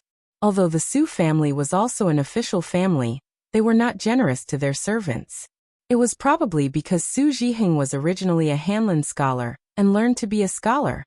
He was more willing to spend money on decorations, such as the tiles of the residence. Madame Su's favorite saying was, "If you treated your servants too well, it would not be good if they became disloyal. You have to know that one should be grateful for one's worth and hate for another." Servants and masters should not get too close. Because she had stayed in the military camp for many years, she did not have much of an opinion about the relationship between servants and masters. She always felt that people were people. High or low status was just an accessory brought about by reincarnation. How could one really rely on this? Therefore, when she first married into the Su family and was not blind, she was very generous. At that time, the servants of the Su family were also very happy to be ordered around by her. It was also because of this matter that Huanru secretly complained to Su Jiheng many times about Hien. Like master, of course, the servant would be the same. Su Jiheng was a person who could conspire with outsiders to kill his wife for benefits. Therefore, the servants in his residence would certainly be mercenary and would sail according to the wind. Sure enough, after the time it took to burn 2 sticks of incense, someone sneaked into the courtyard. It was the manservant from before. Hien said, "Little brother, there is a tea house nearby. Let's go in and talk." The manservant nodded. When Hien arrived at the tea house, he ordered a pot of good tea and a few plates of exquisite desserts. He was extremely generous. The manservant in front of him couldn't help but secretly ponder. Which family's young master was so rich? "Little brother, how should I address you?" Hien pushed the teacup in front of him. "Young master, you can call me Fuang." Hien did not take off his curtain hat and said softly, "Then Fuang, is the concubine mother called Huanru in the residence right now?" Fuang looked troubled. "Young master, I won't hide it from you. Our residence does have a concubine mother called Huanru. However, a year ago, she stole Madame's property and sold it outside the residence. She was punished by eldest young master. Later, she fell seriously ill and died." Hien said, "So that's how it is." She was not surprised. A year ago, not long after her death, Huanru was dealt with by Su Jiheng. In fact, she had already reminded Huanru. Since Su Jiheng could kill her to keep a secret, he could also kill her. Young master, you are looking for concubine mother He. The manservant looked at He Yen. However, his face was covered by the curtain hat, and he could not see what this person looked like. He only vaguely felt that he was very young. I was concubine mother He's childhood playmate. However, I was not in Shuaojing in the past. He Yen sighed. I haven't seen her for many years. I originally wanted to see her, but I didn't expect. Fuang suddenly understood. What childhood playmate? Was he interested in He Wanru, or was he her past lover? After all, although he had never seen her, he had heard that concubine mother He was very beautiful and charming. She was so attractive that his young master was so infatuated that he did not even care about eldest young mistress. A concubine who made a mistake would not be buried in the Su family's tomb, He Yen said. Where is she buried? If possible, I want to take her away. Young master, after concubine mother He died of illness, she was rolled up in a mat and thrown into a mass grave, Fuang said with difficulty. Now, I'm afraid that her bones can no longer be found. He Yen sneered in his heart. At that time, Su Jiheng was very affectionate towards He Wanru. She had envied him. Now it seemed that this man was really cold-blooded and heartless. When it came to her, she could say that he did not love her, so he could be so ruthless. But when it came to He Wanru, the woman he truly loved, she was just like this. Fuang saw that the man in front of him was silent, and thought that he was really a sentimental person. He was already married and still could not forget her. He Yen raised his head and asked him, Then what about concubine mother He's personal maid? If they are still here, I want to take them away from here. These years, I missed a lot of things about Wanru. Perhaps they can tell me. Young master, concubine mother He's personal maid left the Fu after she passed away, Fuang said. He Yen smiled slightly. Then what about the other servants in the courtyard? Fuang was stunned. He had just entered the Fu at the beginning of this year. When he entered the Fu, the Su family had also recruited a large number of servants. At that time, the children who came with them were still surprised. Generally speaking, this kind of large family had no lack of servants. Suddenly recruiting so many people, either the house was marrying a new wife and needed servants, or something had happened at home, and the original people were no longer there. Su did marry a new wife, but the wife was General Fei Hong's cousin. Eldest young mistress had brought enough servants with her when she entered the Fu, so the servants did not go to eldest young mistress's courtyard to serve her. Then, something must have happened, so the original people were no longer there.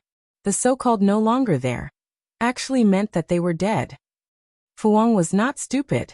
On the contrary, he was the smartest among this group of servants. However, he could only guard the door, so he often complained about the unfairness of fate. However, at this moment he saw a corner of an iceberg from this strange man's mouth. For things like secrets, the more you knew, the easier it was to die. But at the same time, it was easy to change one's fate. Riches and honor were found in danger. Without risk, how could there be riches and honor? He Yen saw that the servant's eyes were already shining with desire, so she faintly added, Fuang, I see that you are quite smart. How does your master treat you? Fuang was stunned. After a while he said, Master, doesn't remember this little one. That's a pity. Yen smiled. If it were me, I would definitely put a talent like you to good use. Fuang was a little excited. Some words did not need to be said. He Yen took out a silver ingot from her sleeve and put it on the table. Today, I also know a lot of information. Thank you. However, if you can help me find out more information, such as concubine mother He's maids, or the servants who were still there at that time, you can get much more than this. Also, she exhorted, when doing these things be careful. So many servants have left the Fu. The master of the Su family seems to be very strict. If you are not careful, Fuang, you might also leave the Fu. That would be a pity. Fuang looked at the young master in front of him. He was both nervous and excited. He asked uneasily, But where should this little one go to find young master? The fish had taken the bait. Yen smiled slightly. When I have free time, I will come here to sit. Fuang, if you need me, you can come here. Who knows when I will come? After saying this, she got up and left the tea room. leaving the servant sitting at the table alone. His expression was unpredictable. As soon as he left, He-Yan's smile faded. Before dealing with Fuang, He-Yan observed the servants coming in and out of the Su family's door. He found that most of them were unfamiliar faces. The group of people when she first married into the Su family were almost all gone. This was very natural. Su Zhiheng wanted to cut the weeds and eliminate the roots, so those servants could not be left. He-Yan actually did not expect to find any survivors. He was afraid that Su Zhiheng had already destroyed all the witnesses. However, she needed a servant like Fuang to work for her in the Su family. Paper could not wrap fire. There would always be traces of what was done. It was not a witness, but as long as there was some material evidence, such as something left behind by He Wanru, it could become material evidence one day in the future. If no one found out, Fuang could collect information for her. But if someone found out, Su Zhiheng would be nervous. A nervous person's work would always be full of loopholes. A person with a guilty conscience, walking under the sun, would suspect that the shadow was an evil spirit coming for revenge. Fu Wang was smart and ambitious, and that was enough. For example, when He Rufei sent Ding Yi to harm her, Su Zhiheng, as her pillow, watched coldly from the sidelines. How they used the people around her to deal with her. She did not do anything and returned it all. Su Zhiheng and He Rufei's nightmare had just begun. When He Yan returned to the Xiao family, it was almost evening. As soon as he walked into the courtyard, he heard Bai Rongwei and Xiao Jing talking. Xiao Jing said, "You don't have to make so many. One for Huaijin is enough." Bai Rongwei rebuked. "How can you do this? Besides, these sachets were all embroidered by the servant girls. I just stuffed some herbs inside. It's not hard." Ian stopped and bowed to them. "Young Master Xiao, young mistress." "Young Master He," Bai Rongwei said with a smile. "You came at the right time. I was just about to ask someone to give you a sachet." She took 2 sachets from the servant girl beside her and handed them to He-Yan. "One is for you, and the other is for Huaijin." He-Yan took them and looked at them. The sachets were very small. One was black with a silver python embroidered on it, and the other was an ordinary auspicious cloud pattern. They should be for her. It's almost the Mid-Autumn Festival. I asked the servant girls to make some sachets. There are herbs and protective talismans inside. You and Huaijin often go out, so it's not bad to have them." She smiled. "Young Master He, please don't dislike them." He-Yan did not expect that she would have one. He was very surprised. "I won't dislike them. Thank you very much, young mistress." "You're Huaijin's friend. You don't have to be so polite," Xiao Jing said warmly. He-Yan nodded. She was always at a loss when it came to the overflowing kindness of the Xiao family couple. "That's right, in 3 days there will be a banquet." Bai Rongwei seemed a little embarrassed. "I told young Master He earlier that the banquet will be hosted in my name. At that time, there will be many madams and misses. Young Master He, are you busy that day? If not, you can stay at home." He-Yan. They were choosing a wife for Xiao Ju. Why was she chosen? He-Yan hurriedly said, "Let's talk about it later," and ran away. Looking at He-Yan's back as he hurried away, Bai Rongwei said curiously, "Why is young Master He so afraid when he hears about a girl? Although he's still young, it's not impossible for him to get engaged. Could it be that he's been with Huaijin for too long, and wants to be alone for the rest of his life?" Xiao Jing smiled. "Huaijin treats him very well." "That's true." Bai Rongwei nodded. After she married into the family, although she knew that Xiao Ju didn't have a bad heart, she wasn't someone who liked to show her emotions. But towards this young Master He, it could be said that she was very protective of him. It's good to have friends. Xiao Jing's gaze was gratified. At least there are many things that he can discuss with others. Under the oil lamp, He-Yan leaned on the table and looked at the sachet that was wrapped around her finger. Bai Rongwei gave her 2 sachets, and asked her to give the other one to Xiao Ju. Xiao Ju's sachet was very beautiful. He-Yan wrapped the red string around her finger, and sighed in her heart. Even the maid of the Xiao family was so good at needlework. It really made her feel ashamed. He-Yan obviously didn't know how to needlework. When she first married into the Su family, He Wanru would make shoes and clothes for Su Zhiheng every few days. Hien stayed up several nights and only managed to make a handkerchief. She wanted to embroider mandarin ducks playing in water on the handkerchief. Su Jihing stared at it for a long time before asking, "This is a duck?" Hien was greatly shocked. Su Jihing laughed loudly. Although he later accepted the handkerchief, he didn't use it. Hien understood. After all, he was an official in the imperial court. If he took out a handkerchief with a duck embroidered on it, he would be laughed at by his colleagues. But later, when she found the crumpled and yellowed handkerchief at the bottom of Su Jihing's drawer, she felt a little wronged when she thought about how her hands were full of needle marks. She had always been learning things that men needed to learn. She didn't know how to play the zither, go calligraphy, painting, needlework, and embroidery. When she had to work as an ordinary woman, she felt at a loss. There was also a small wooden basket on the table. In the basket, there were some needlework and silver scissors. It should be used by the servants. Hien picked up the silver scissors. The scissors were very delicate. She was used to holding swords, knives, sticks, and spears with both hands. But this pair of scissors felt particularly heavy. In fact, Hien didn't know how to do needlework at all. After all, during the years that he joined the army, he only had 2 sets of clothes. It was inevitable that there would be times when they would be tattered. As long as there was a tear, the brothers would casually find a piece of cloth or something to fill in the hole. But in the end, the men's skills weren't as meticulous as the women's. It could only be said that they sewed, but it really couldn't be considered beautiful. Sometimes, if there were too many patches on a piece of clothing, it would look worse than a beggar on the street. Hien had also sewed by candlelight before, but that was already a matter of his previous life. The 2 sachets were placed side by side in front of her. Xiaoju's sachet was more gorgeous, while Hien's was more ordinary. She reached out and pinched it. The insides were flat.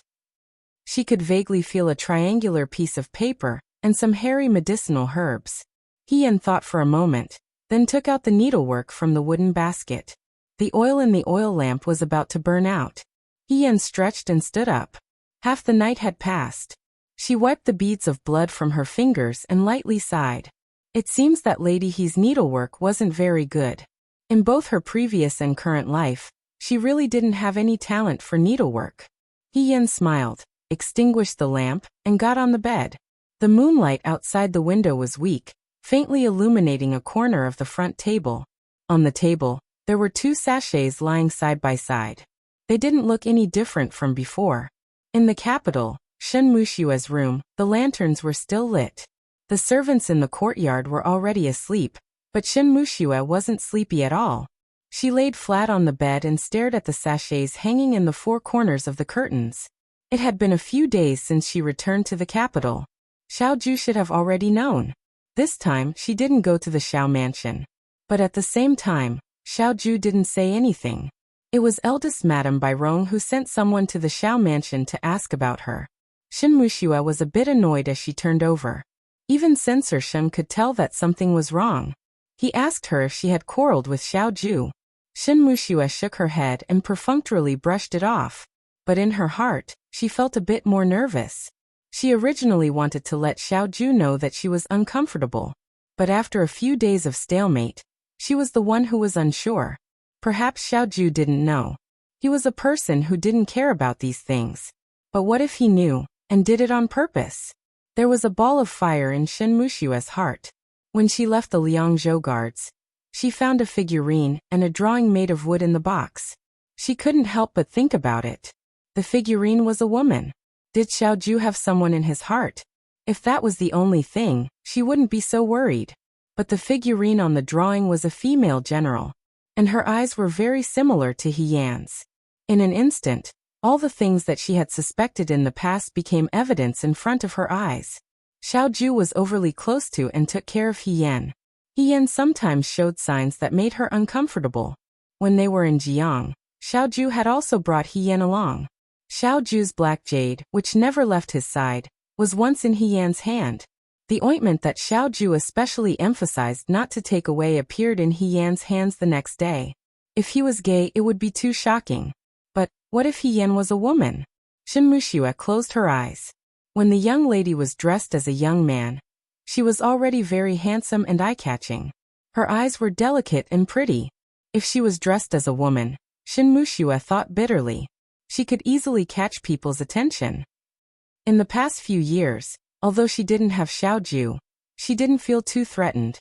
This young man was very outstanding when he was young. He had a lazy temperament. Later on, when his family experienced great changes, he became more indifferent and introverted. Although his temperament was like this, his talent and appearance made the ladies who liked him throw themselves at him dauntlessly.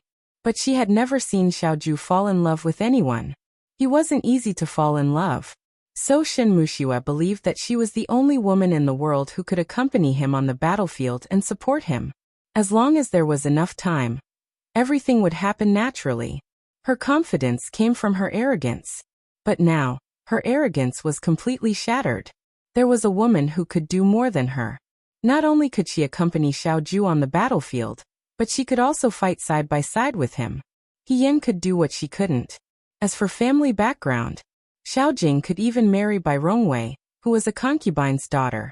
Xiao family didn't care about this at all. Wuxia's heart tightened.